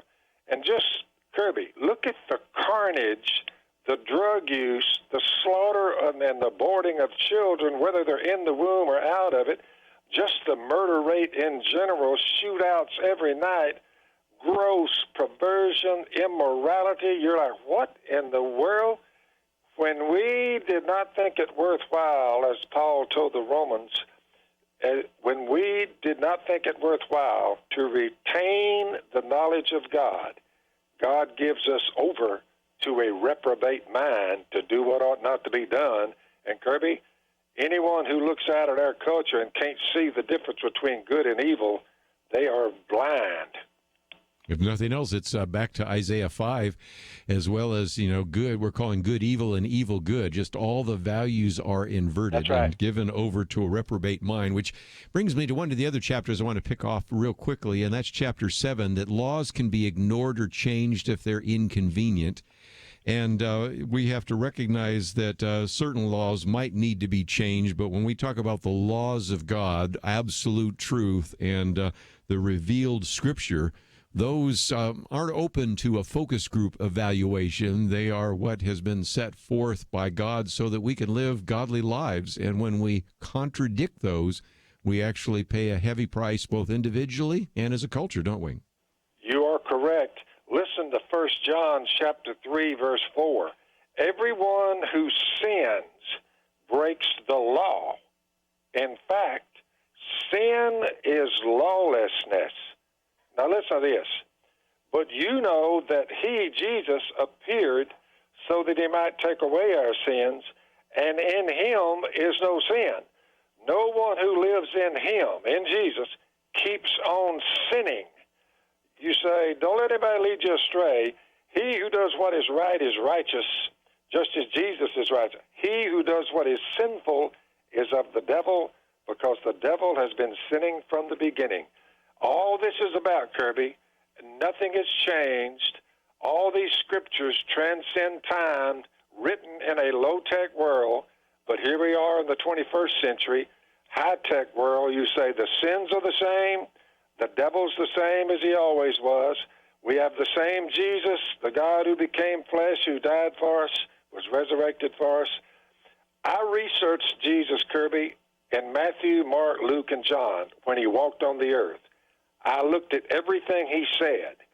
I did not come up with a mistake of any kind when I investigated Jesus.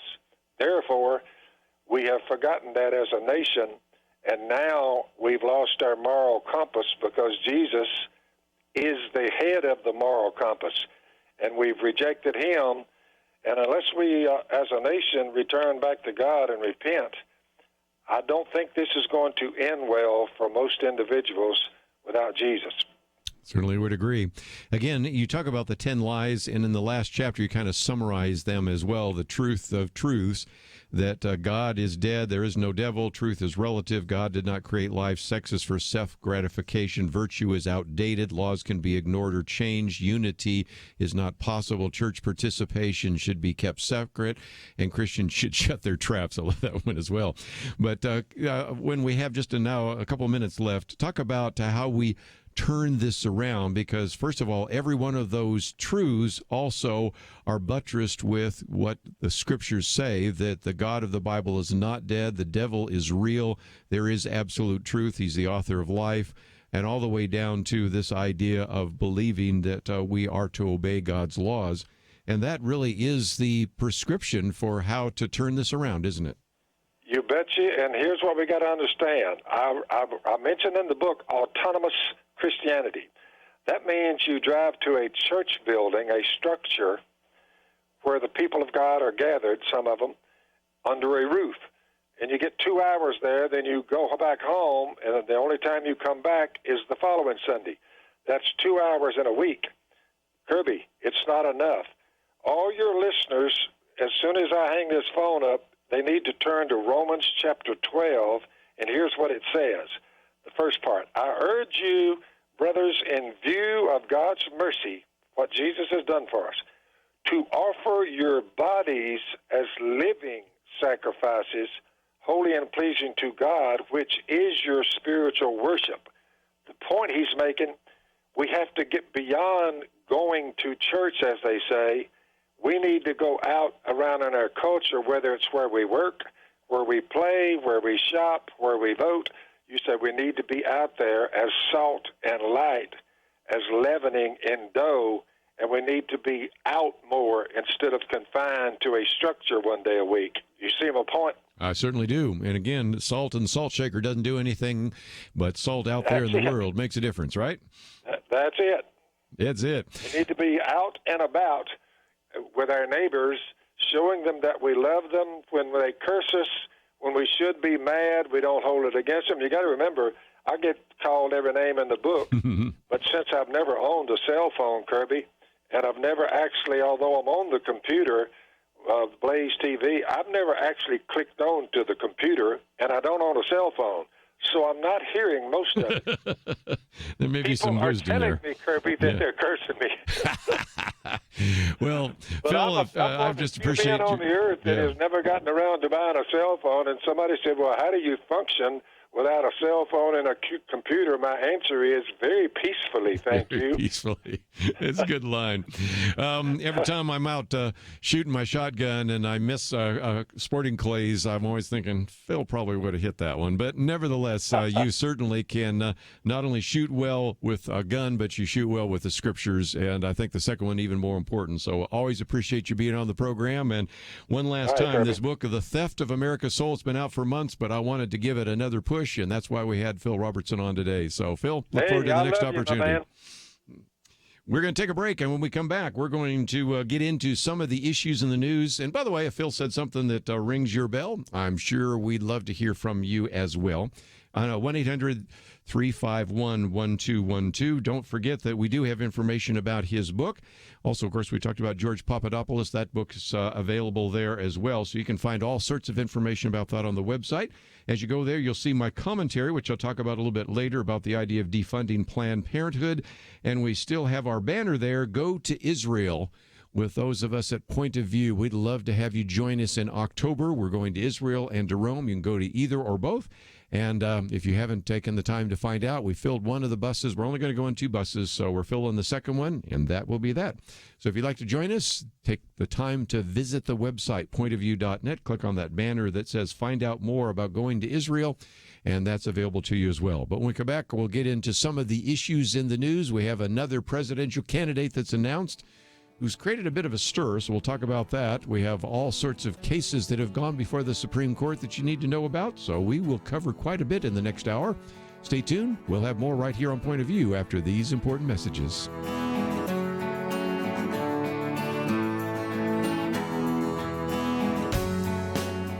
It's amazing but true. When it comes to one of America's biggest household expenditures, healthcare, a lot of people think they've got no choice. People are used to thinking we have to do it this way, but they don't. Yes, you have the freedom to choose an alternative with your health care. It's MediShare, and it costs way less than the alternatives. The typical family saves $500 a month, not a year, a month. And if you're single, this can save you a lot too. And let's face it, a big reason MediShare is 400,000 people strong It just works. They've shared over $3 billion in medical bills, so they can help share your needs too. Joining MediShare for so many people is one of those things that makes you say, why didn't I do this before? So yes, the time has come for something better. Look into joining MediShare and see why so many people are opting out of the old way and into the new. Why not look into this? Just call 855-90-BIBLE. That's 855-90-BIBLE. 855-90-BIBLE. It takes a team to win. Be part of Point of View's Truth Team and bring truth and healing to America. Go to pointofview.net/team, pointofview.net/team, and 800-347-5151. Point of View will continue after this.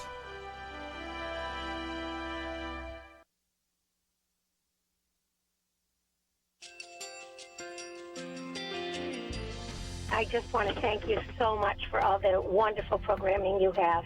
You're just absolutely fantastic. I recently started listening to Point of View, and I really found it interesting because of the different subjects you cover. Thank you for that. I really appreciate everything that you do in keeping us informed. Thank you, Kerby, for everything that you have been doing.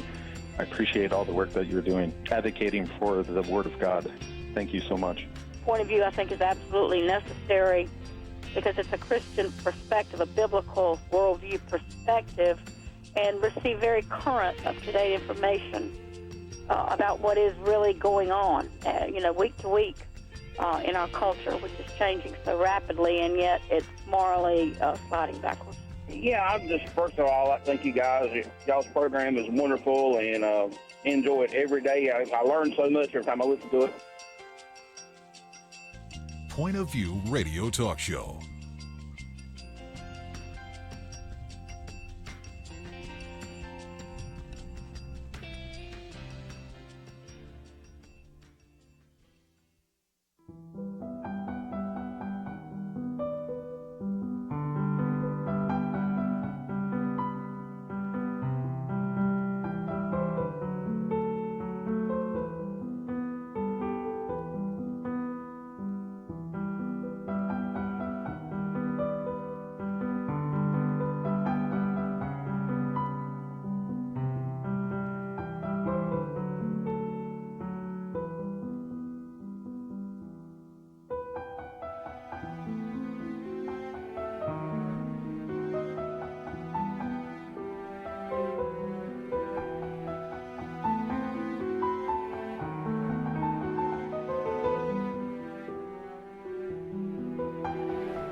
Hi, this is Kerby Anderson. You know, each day we take on the tough issues and provide a biblical perspective to them. The topics we cover are wide-ranging: apologetics, theology, prophecy, creation and evolution, intelligent design, marriage, family, child-rearing, the millennial generation, trends in society, politics, economics, business, religious liberty, the Constitution, public policy, foreign policy, military policy, tensions in the Middle East, abortion, homosexuality, pornography, sexual ethics, media, technology, history, and America's godly heritage.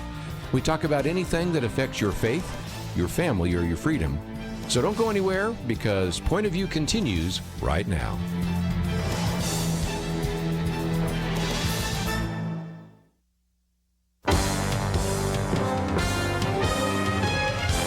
Across America, live.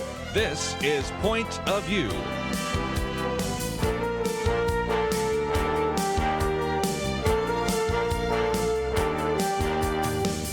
And now, Kerby Anderson. Back once again. If you'd like to join our conversation, 1-800-351-1212. One of the articles we've posted is about citizenship and the census. That is a case that was argued before the Supreme Court.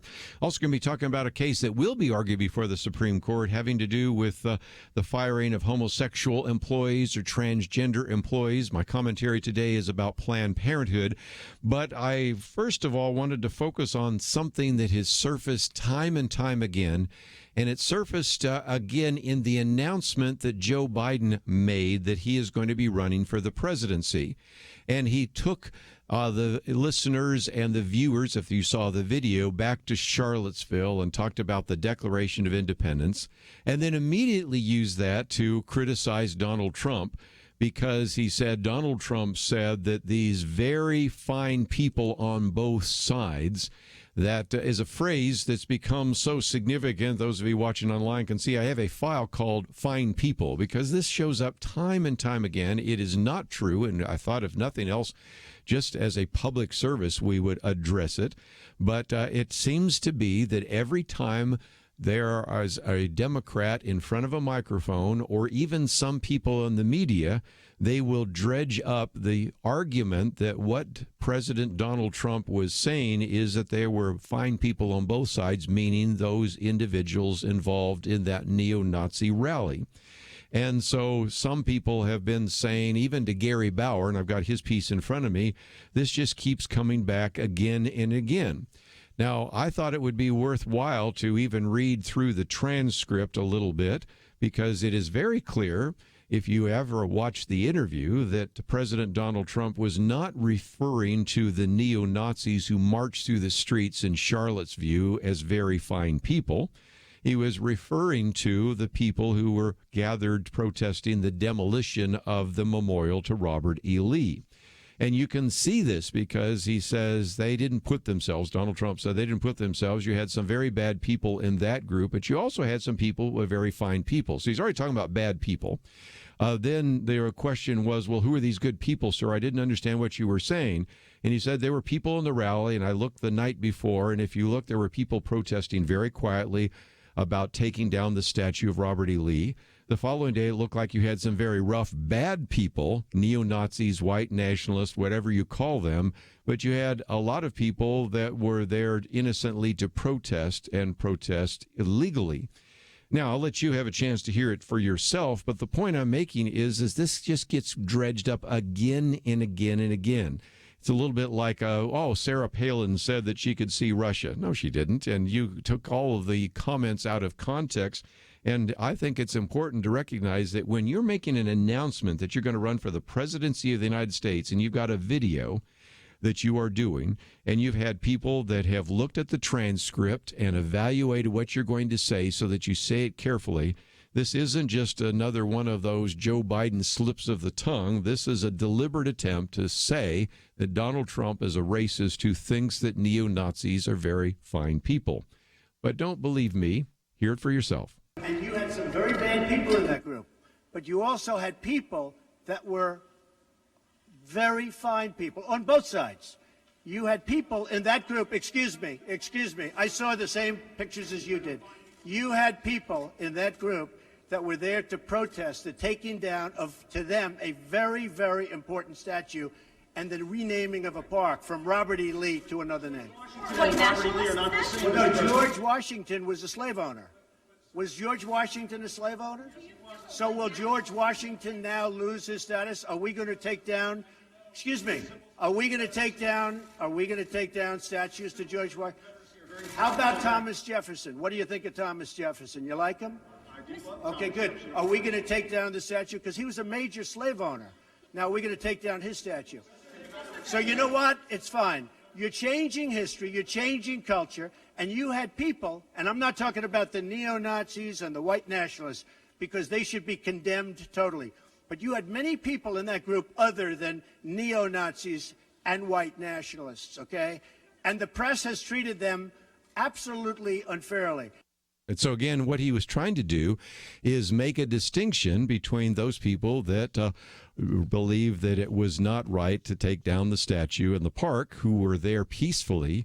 And on the other hand, you heard him say that he also condemned the neo-Nazis, white nationalists, whatever you want to call them. And so, if nothing else, I just thought I would bring it up. One, because you're going to hear this used again and again. If it was used in the way in which Joe Biden announced his presidency, or at least his attempt to run for the presidency, you're going to hear it again and again and again and again. And one of the reasons I have a file that has all sorts of documentation for that and the audio clips and on is because we'll be hearing it. But also, just before we take a break, let me just also say it's a great lesson for all of us. When you say they and you leave it dangling, sometimes people don't know who the they are. And I learned this lesson 40 years ago when I was speaking on college campuses. We had an individual who was a little bit older than me and a lot more wiser saying, whenever you say something that is not clearly referenced, go back and make sure you do reference it. In other words, if you're talking, he was using the example of humanism, don't say man is an evolved animal. Say humanists say that a man is an evolved animal. And the reason for that, he was saying at the time, is people don't listen very carefully. And boy, have I found that out in radio over the years. People say, you said this. I said, no, I didn't. I'll even show you the transcript. I didn't say it. Oh, well, that's how I heard it. And so, first of all, people don't listen carefully sometimes.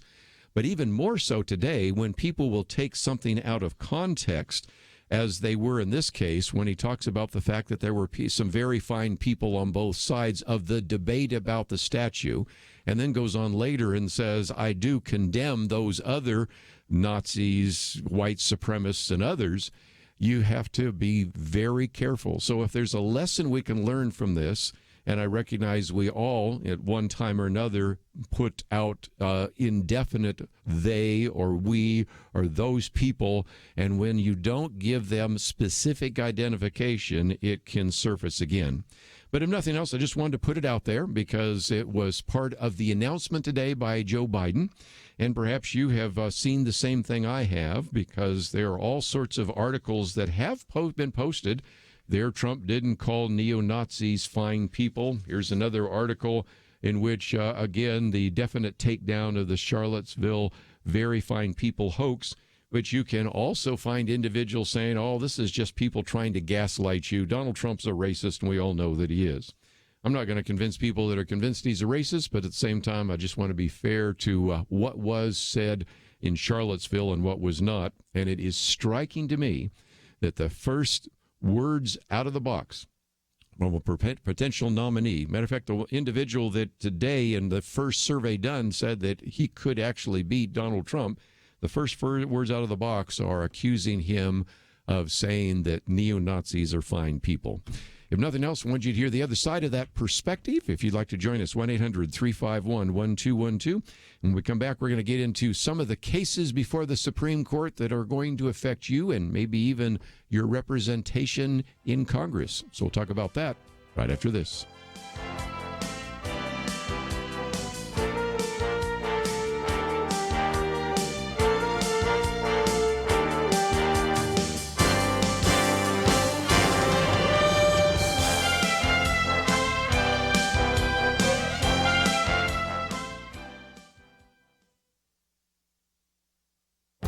This is Viewpoints with Kerby Anderson.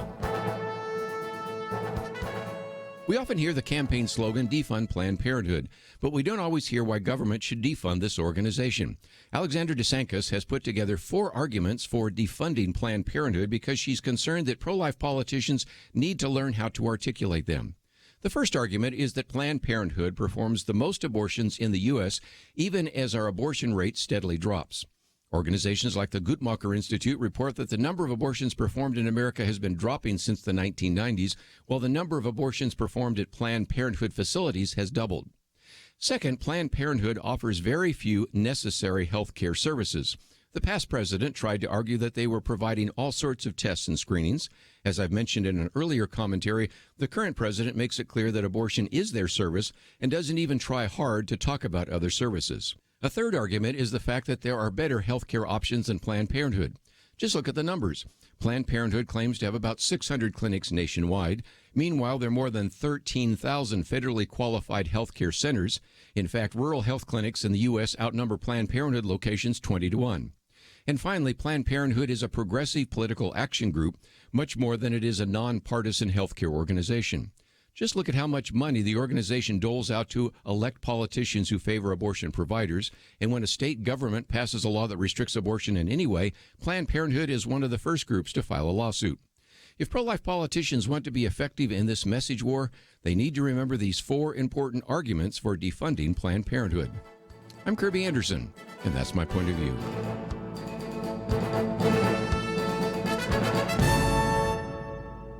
From 20th Century Fox and Franklin Entertainment, Breakthrough, starring Chrissy Metz, based on a true story. Breakthrough, rated PG, now playing.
You're listening to Point of View, your listener-supported source for truth. Back once again, open line if you'd like to join our conversation today, 1-800-351-1212.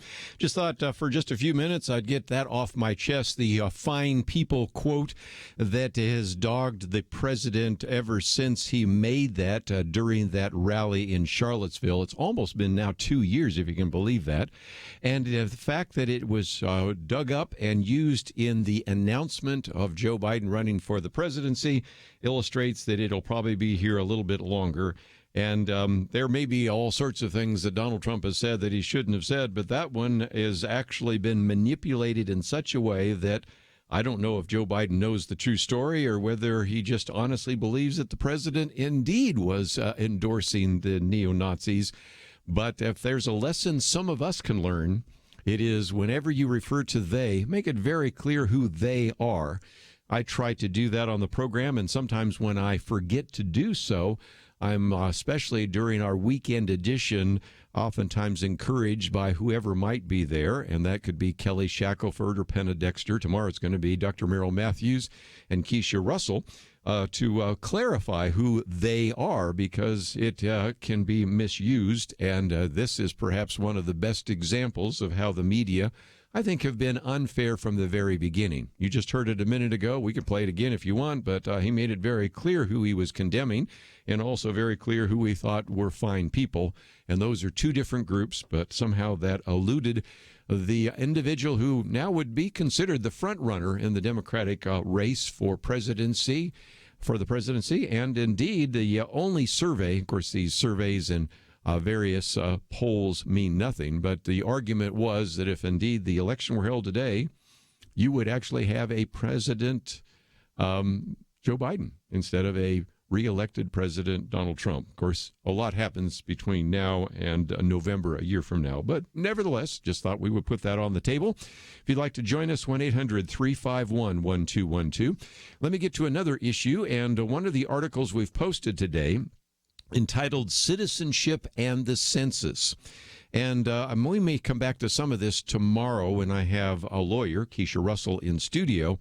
But I've posted this piece by David French because he is, to put it mildly, not exactly a fan of Donald Trump. You might remember David French thought about for a while running as an independent against Donald Trump and Hillary Clinton. So he brings to this conversation a sense of frustration with the current president, and he would have had even greater frustration with Hillary if she had been elected. But he points out that what we've had is, he says, year 3 of the Trump presidency, it's kind of a nightmarish loop.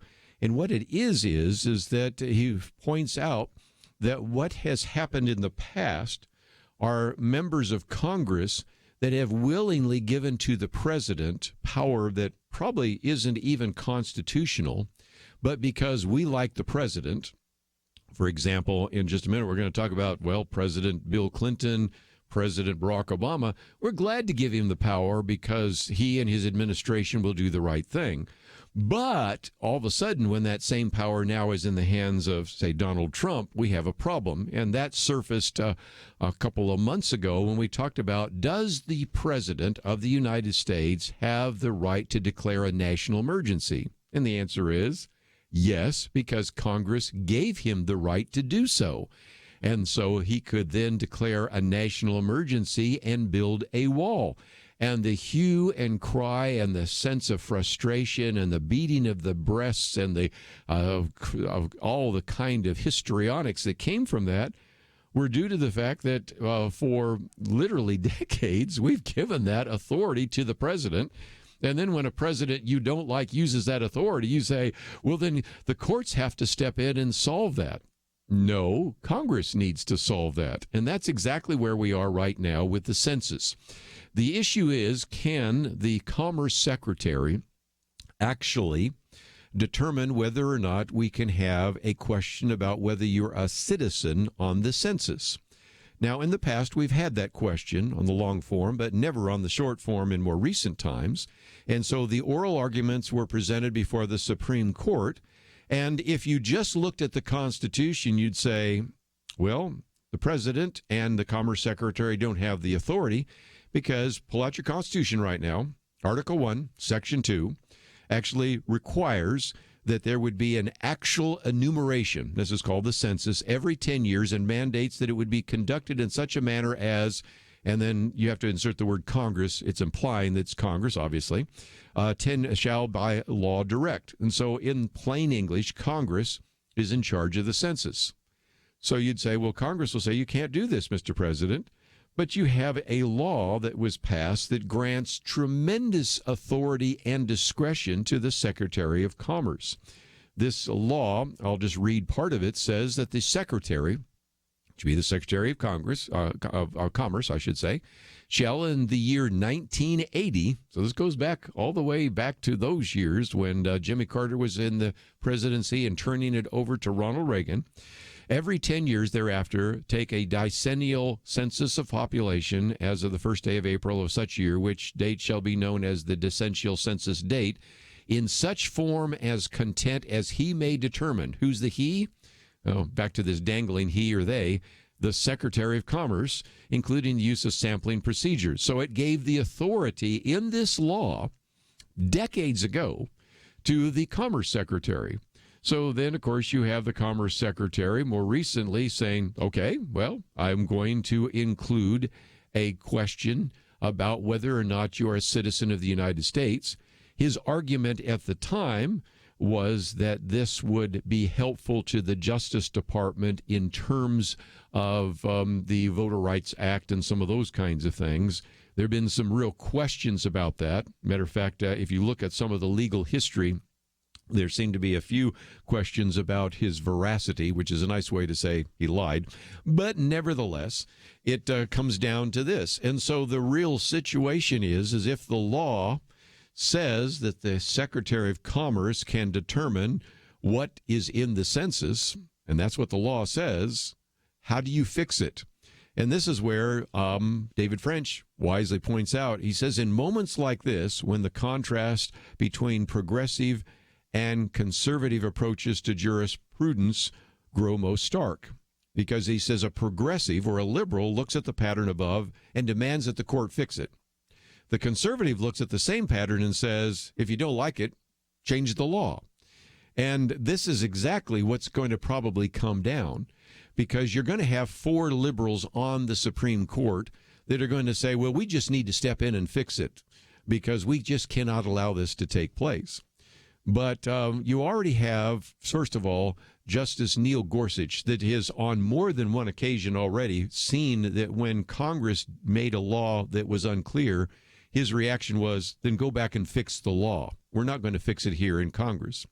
Then you have Justice Brett Kavanaugh, now on the court, even asked why Congress hadn't prohibited asking the citizenship question, since it had enough time to do so.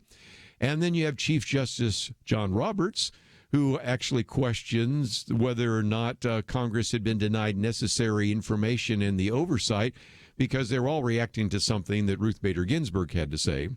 So if I'm counting up here, I'm saying, okay, Ginsburg is on one side, and certainly Breyer's on the other side, and Sotomayor and Kagan.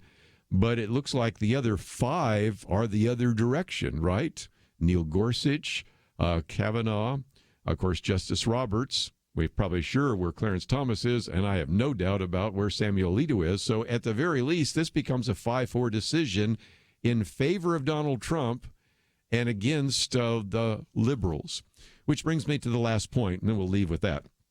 And that is David French points out that, some people are going to say that then the Roberts Court, Chief Justice Roberts Court, in upholding the citizenship question is deferring to President Donald Trump. They've become kind of his lapdogs. But he's saying, no, the point is this is a problem which was created by Congress, which has been given the authority over the census in Article 1, Section 2. And he says when Congress delegates its power, it's not the Supreme Court's jobs to collect its errors. The Trump administration should prevail here, and it probably will. I'm just giving you advance notice that if indeed this decision comes down 5-4, everybody's going to say, well, this just shows they're deferring to Donald Trump. No, it's actually just the opposite. They're saying this was a problem that Congress created. This is a problem Congress can fix. And if Congress won't fix it, it's not the responsibility of the Supreme Court to try to fix it. It's the responsibility of the legislature to legislate. If nothing else, we might get back to it tomorrow, but it's one of those interesting cases that have come before the Supreme Court, and it has some very significant consequences, which we'll talk about after the break, because if indeed there is a citizenship question, there is every indication that a fair number of people that are Hispanic, especially if they're here illegally, won't answer the census, and that will affect everything from representation in Congress to the Electoral College. We'll be right back. Question, do you have a health insurance plan you are not happy with? Well, Bethany and Jason thought they were stuck. Their plan just kept getting more expensive, and Bethany's favorite doctor didn't even take that plan anymore.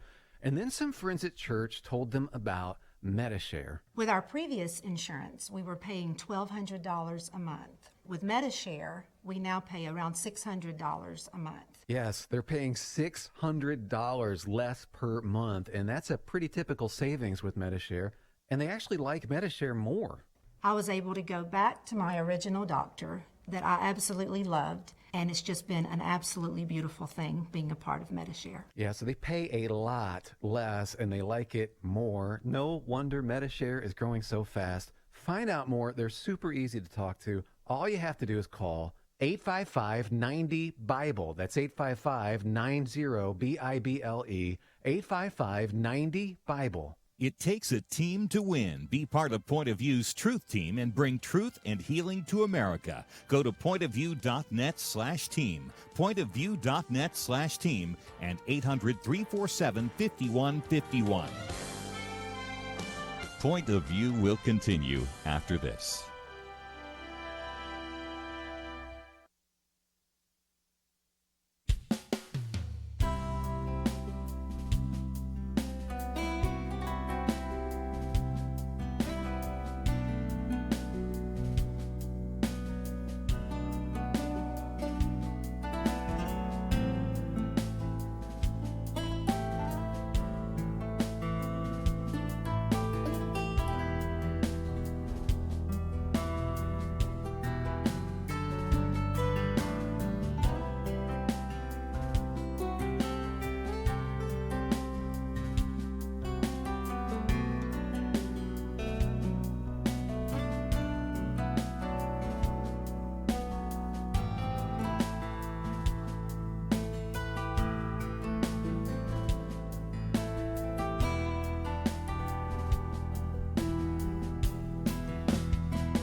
You are listening to Point of View. The opinions expressed on Point of View do not necessarily reflect the views of the management or staff of this station. And now, here again is Kerby Anderson. Final half hour, if you'd like to join us, 1-800-351-1212. We started out this hour by talking about the fact that sometimes the media isn't telling you the truth, and then it gets repeated again and again, and that just shows that we're in the midst of this media war. And one of the things we're trying to do, we talk about this when we do our Truth Team weeks, is to shine a spotlight on some of these dark places to really help you understand that there's a number of things going on that are going to affect you and your family, your faith, your family, your freedom, and so certainly that is the case. And so I started by talking about that and giving you a little bit of a disclaimer about something that was used even to announce the candidacy of Joe Biden.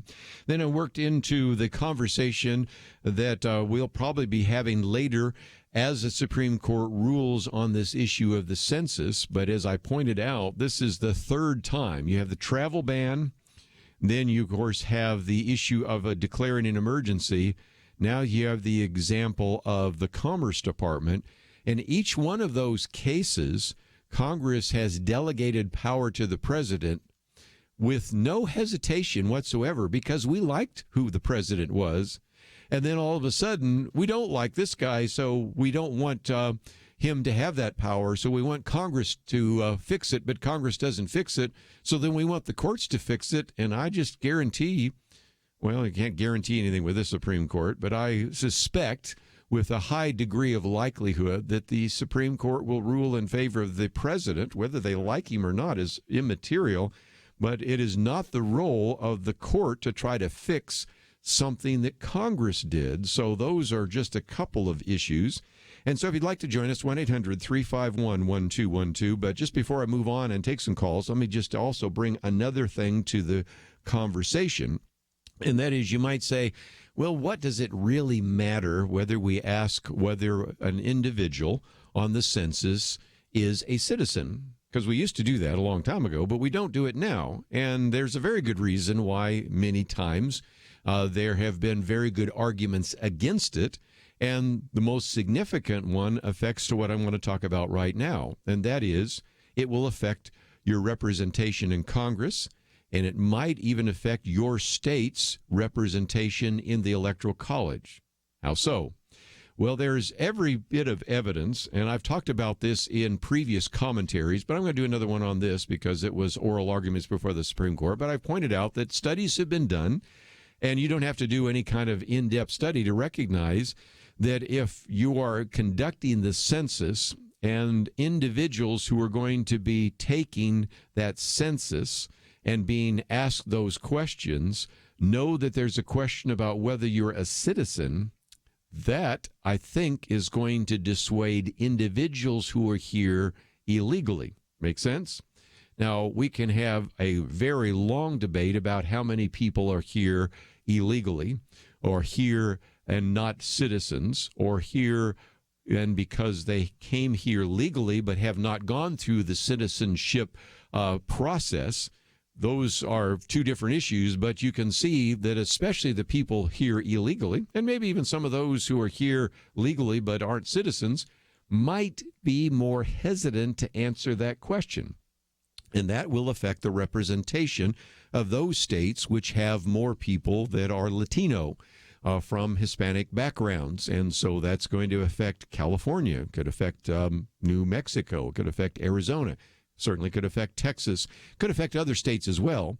And so this might, first of all, reduce the number of people that are actually listed in that state. And so, first of all, state governments aren't going to like this because they receive a certain percentage of federal grants based on their population, but you would get an undercount of their population. Number two, it would affect the possibility that they would lose representation because you don't have as many people in your state, and so you might lose a representative or two, and so that would affect you. And it brings us to the last point, which I talked about 2 days ago, and that is it would affect the Electoral College. As you may know, the Electoral College, of course, is based upon the number of electors that go to your state capital to vote for the presidency. are individuals. So in those particular situations, you have the number of electors, which are determined by the number of representatives plus the number of senators. And so it doesn't matter whether you're a really small population state like Wyoming, you have one representative and 2 senators, or California, where you have more than 50 or more than 30, in Texas, whatever it might be. But, of course, what is happening now is what you have is a situation in which a number of the states are now voting for what's called the National Popular Vote Compact. Connecticut was the most recent one to do so. And so as a result, they say that because we don't like the Electoral College, but since we can't figure out a way to come up with an amendment to get rid of it, we'll figure out a end run around it. And that will be simply to ignore the votes of our citizens, and we will cast the electoral votes for the winner of the popular vote. Now, even though you've had a number of states adopt what's called the National Popular Vote Compact, it will not go into effect until enough states holding 270 or more electoral votes approve the plan. So that's kind of where we are at this point. But it is an attempt to dismantle the Electoral College. But apparently the National Popular Vote initiatives aren't moving fast enough. So various leftists have been making what I call historically dishonest claims. One CNN segment, for example, suggested that James Madison called the Electoral College evil. Another one said that this was implemented to benefit slaveholders, and on and on. And I give you a very long, and it could even be longer and detailed explanation for why that is dishonest. And I'm all open to having a debate about the Electoral College, but I think it's time to set aside some of these historically dishonest arguments against it. But while we're talking about citizenship, before I get into the next issue of a Supreme Court case involving homosexuals and transgender employees, let's take some phone calls. So we'll go, first of all, to Carl in the state of Georgia. Carl, thank you for joining us today here on Point of View. Okay. I don't understand what the problem is about asking if you're a citizen. The only information that can be released is actual numbers, nothing else. Everything else is prohibited by law for 70 years. And again, the argument isn't that you would lose your privacy, although I suspect we'll probably have somebody try to make that argument. I disagree with it. I agree with you. The concern that I am surfacing is that individuals would be less likely to answer the question because of the fact that you're asking that citizenship question. Now, your response is a good one. Yes, but just because you say you're not a citizen doesn't mean that anybody other than the census taker would know that. But nevertheless, there seem to be pretty reputable studies that say that that would lead to an undercount. But I think you raise a very good point, and that is it's not going to violate your privacy, but it will give us, I think, more accurate information about who is here in this country and who is a citizen and who is not a citizen. And right now, when people say we have 11 million illegal aliens, or people don't like that term, so they say undocumented workers, I know that number is low, but nobody has an ability to tell us what that number really is. And so, Carl, I think you're raising a very good question, but I don't think it's going to affect the way individuals would be willing or unwilling to fill out the census. Your thoughts? Well, maybe it's just more education to the people. That's a good point. Yeah. Can't do it. Well, I appreciate you bringing it up because it's a good point, and it is an illustration, again, of the fact that some people might be less likely to fill that out, but it doesn't necessarily mean that they would lose their privacy. And while I'm talking about privacy, you know, one of the things that we make available so often are these various booklets. We make these available for those of you that join the Truth Team at the $50 a month level. And this one on privacy and surveillance goes into some of the reasons why you should be concerned about the invasion of your privacy. Last hour, we talked about what happened to George Papadopoulous. And it's pretty evident that they probably have all sorts of phone records on him and everything else. And you may not be targeted for an investigation, but one of the reasons I put this together is there is a very legitimate concern about privacy and surveillance. And matter of fact, I have a commentary coming out next week on the difference between spying and surveillance, and point out, as I have already on this program, that when people say, well, they weren't really spying, they were just doing surveillance. No, surveillance is actually worse than spying, as we have already documented and as I have in my commentary next week. But Carl raised a very good question. That information is not released for 70 years. It won't affect you and your privacy, but it still probably won't affect the way in which people fill out the census. And that's why a lot of these state governments are furious with the idea that there may be a citizenship question on the census. So if you see it there, well, of course, we'll find out from the Supreme Court whether you'll see it there. But if indeed the Supreme Court rules, you'll know why it's there and how it came about. Let's take a break. I want to talk a little bit more about another case before the Supreme Court, and my commentary today is on Planned Parenthood. So we have a lot more to cover. We'll do that right after this.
Now, back to Point of View, your listener-supported source for truth. Back for a few more minutes. Again, we've talked about all sorts of things this hour, and we will certainly get into more of those tomorrow.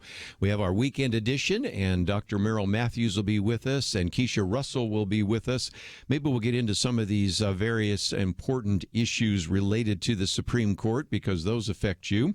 I don't know if either of them have any comments about those fine people quote that has been misattributed. A little bit earlier, I mentioned the one of Sarah Palin, and again, I hope you know that's not true. There was a question that when Sarah Palin was running as vice president by Charlie Gibson about whether she gained any insight to Russia because she lives in Alaska, which is fairly close to Russia. And she said, well, there are next door neighbors. And to give you an idea of how close they are, from one of the islands in Alaska, you can see one of the islands of Russia. Okay. Well, a couple of days later, Tina Fey, playing on Saturday Night Live, pops off, and Tina Fey pretending to be Sarah Palin says, "I can see Russia from my house." Well, that was a spoof, but it was based upon a quote that was accurate but completely misattributed. And since then, of course, everybody's thought that Sarah Palin just said she could see Russia from her house, which is not what she said. It is what Tina Fey said about her, playing her on a Saturday Night Live skit. But you try to confuse people with that question, and I am convinced that you take this microphone right now and start asking people, do you think that Tina Fey thought that she could see Russia from her house? And I bet you a majority would say yes. And I bet if you went out there right now and said, do you think that Donald Trump talked about those fine people and meant the neo-Nazis and white supremacists? And I think a majority would believe that as well. And the only way to set it aside is to do what we do, to try to shine a spotlight on some of the things that are misattributed. And more importantly, just to simply say, check it out for yourself. And so we have posted some of that information on the website, and you can look it up and check it out. Let me, just before we run out of time, though, mention that the Supreme Court is also considering a very important series of cases that relate very much to one of the other conversations we've had here at Point of View so often, and that is there are two cases involving the issue of firing of homosexuals, in one case involving the firing of a transgender individual. These are Bostock versus Clayton County, Georgia, as well as Altitude Express versus Zarda. These are two cases that argue that you were not allowed to remove an individual, to fire an individual who was a homosexual, because the 1964 Civil Rights Act actually prohibits discrimination on the basis of sex. And their argument in this case is that sex means sexual orientation. Now, again, if you go back and look at the 1964 Civil Rights Act, it actually bars discrimination, prohibits discrimination on the basis of race, color, religion, sex, or national origin. What was meant at the time? Well, sex was obviously what we today call gender, male or female.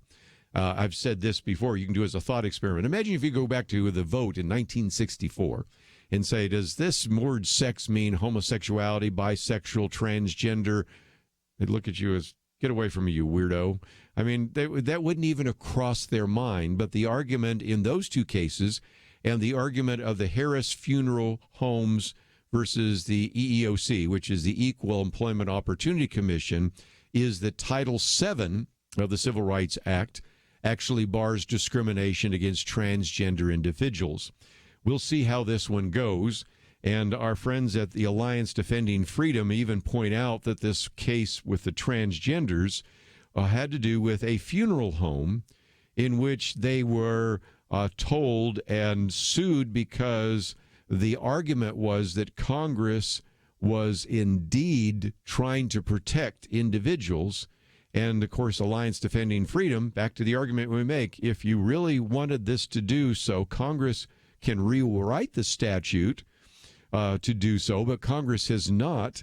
And in this particular case, they're talking about a male employee who identified as a female and thus dressed as a woman in violation of the funeral company's dress policy. Can you imagine coming into a funeral home? You're already sad, you're grieving over the loss of individual, and then you meet this individual.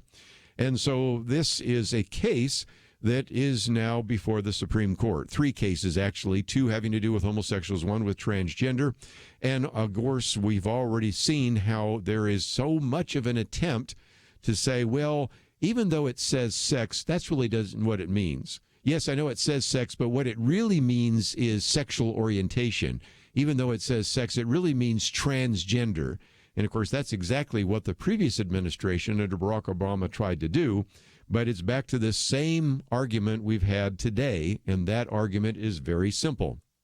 That is, if indeed that's what you want, then let's have Congress make it clear that that needs to be added to the 1964 Civil Rights Act as a new amendment in 2019 or 2020. But don't go to the Supreme Court to get them to redefine words. But we will again see where that one goes. I was at a meeting last night, though, where a very prominent Christian leader said if these cases go the wrong way, this would then force churches to have to continue to keep a person on staff, even if he or she came out as a homosexual, or to even force churches to hire a homosexual as a youth leader, as a worship leader, or something like that. And you can, of course, see that that is not probably going to happen, but it gets back to this same old fundamental principle. If the Congress makes a law and it's clear what the law is and you don't like the law, guess what? Make Congress change the law. But don't go to the court and make the court try to fix a law that should have been written properly in the first case. And it's very clear in 1964, they weren't thinking about homosexuals and transgender when they passed this 1964 Civil Rights Act. Just before we go, let me just mention my commentary today is on Planned Parenthood. And the reason I did this is because there was a very good piece by Alexander de Sanctis, who points out that there is this slogan that's been used by a lot of individuals, oftentimes in the Republican Party, but not necessarily. There have been some others as well, to defund Planned Parenthood. But what they found is lots of times people know the what, but they don't know the why. In other words, you say, well, why should I defund Planned Parenthood? And so she has 4 very good, cogent arguments on why to defund Planned Parenthood. And they have everything to do with the fact that even while the abortion rate seems to be declining, the number of abortions performed in Planned Parenthood clinics has more than doubled. She points out that if you're really concerned about health care, we have to recognize that you have more than 13,000 federally qualified health care centers when you have about 600 Planned Parenthood clinics. So there's no argument that, well, if we defunded Planned Parenthood, they'd no longer provide health care. Well, first of all, they aren't providing very much of that. Almost all these tests and screenings they used to talk about really aren't happening because the current president of Planned Parenthood makes it very clear that their service is abortion. And, of course, also the argument that it's not just a nonpartisan healthcare organization, it's a progressive political action group. So if nothing else, just wanted to make that available to you because sometimes we have people that say, we need to defend Planned Parenthood. And then when you say, well, why? It's like people look around or they start trying to come up with arguments, and these, I think, are very good arguments, which I hope individuals running for Congress, meaning running for the state legislature, begin to remember and articulate as well. One more service we provide here at Point of View, so that's why we encourage you to consider what you might do to support this ministry. We have all sorts of information there that you can find, including a trip to Israel. But most importantly, I hope you'll click on that button that says donate and help us out. I want to thank Andrew and Steve for their help behind the scenes. We'll see you back here tomorrow on Point of View for our weekend edition. It's amazing but true. When it comes to one of America's biggest household expenditures, healthcare, a lot of people think they've got no choice. People are used to thinking we have to do it this way, but they don't. Yes, you have the freedom to choose an alternative with your healthcare. It's MediShare, and it costs way less than the alternatives. The typical family saves $500 a month, not a year, a month. And if you're single, this can save you a lot too. And let's face it, a big reason MediShare is 400,000 people strong, it just works. They've shared over $3 billion in medical bills, so they can help share your needs too. Joining MediShare for so many people is one of those things that makes you say, why didn't I do this before? So yes, the time has come for something better. Look into joining MediShare and see why so many people are opting out of the old way and into the new. Why not look into this? Just call 855-90-BIBLE. That's 855-90-BIBLE. 855-90-BIBLE. It takes a team to win. Be part of Point of View's Truth Team and bring truth and healing to America. Go to pointofview.net/team, pointofview.net/team, and 800-347-5151. Point of View is produced by Point of View Ministries.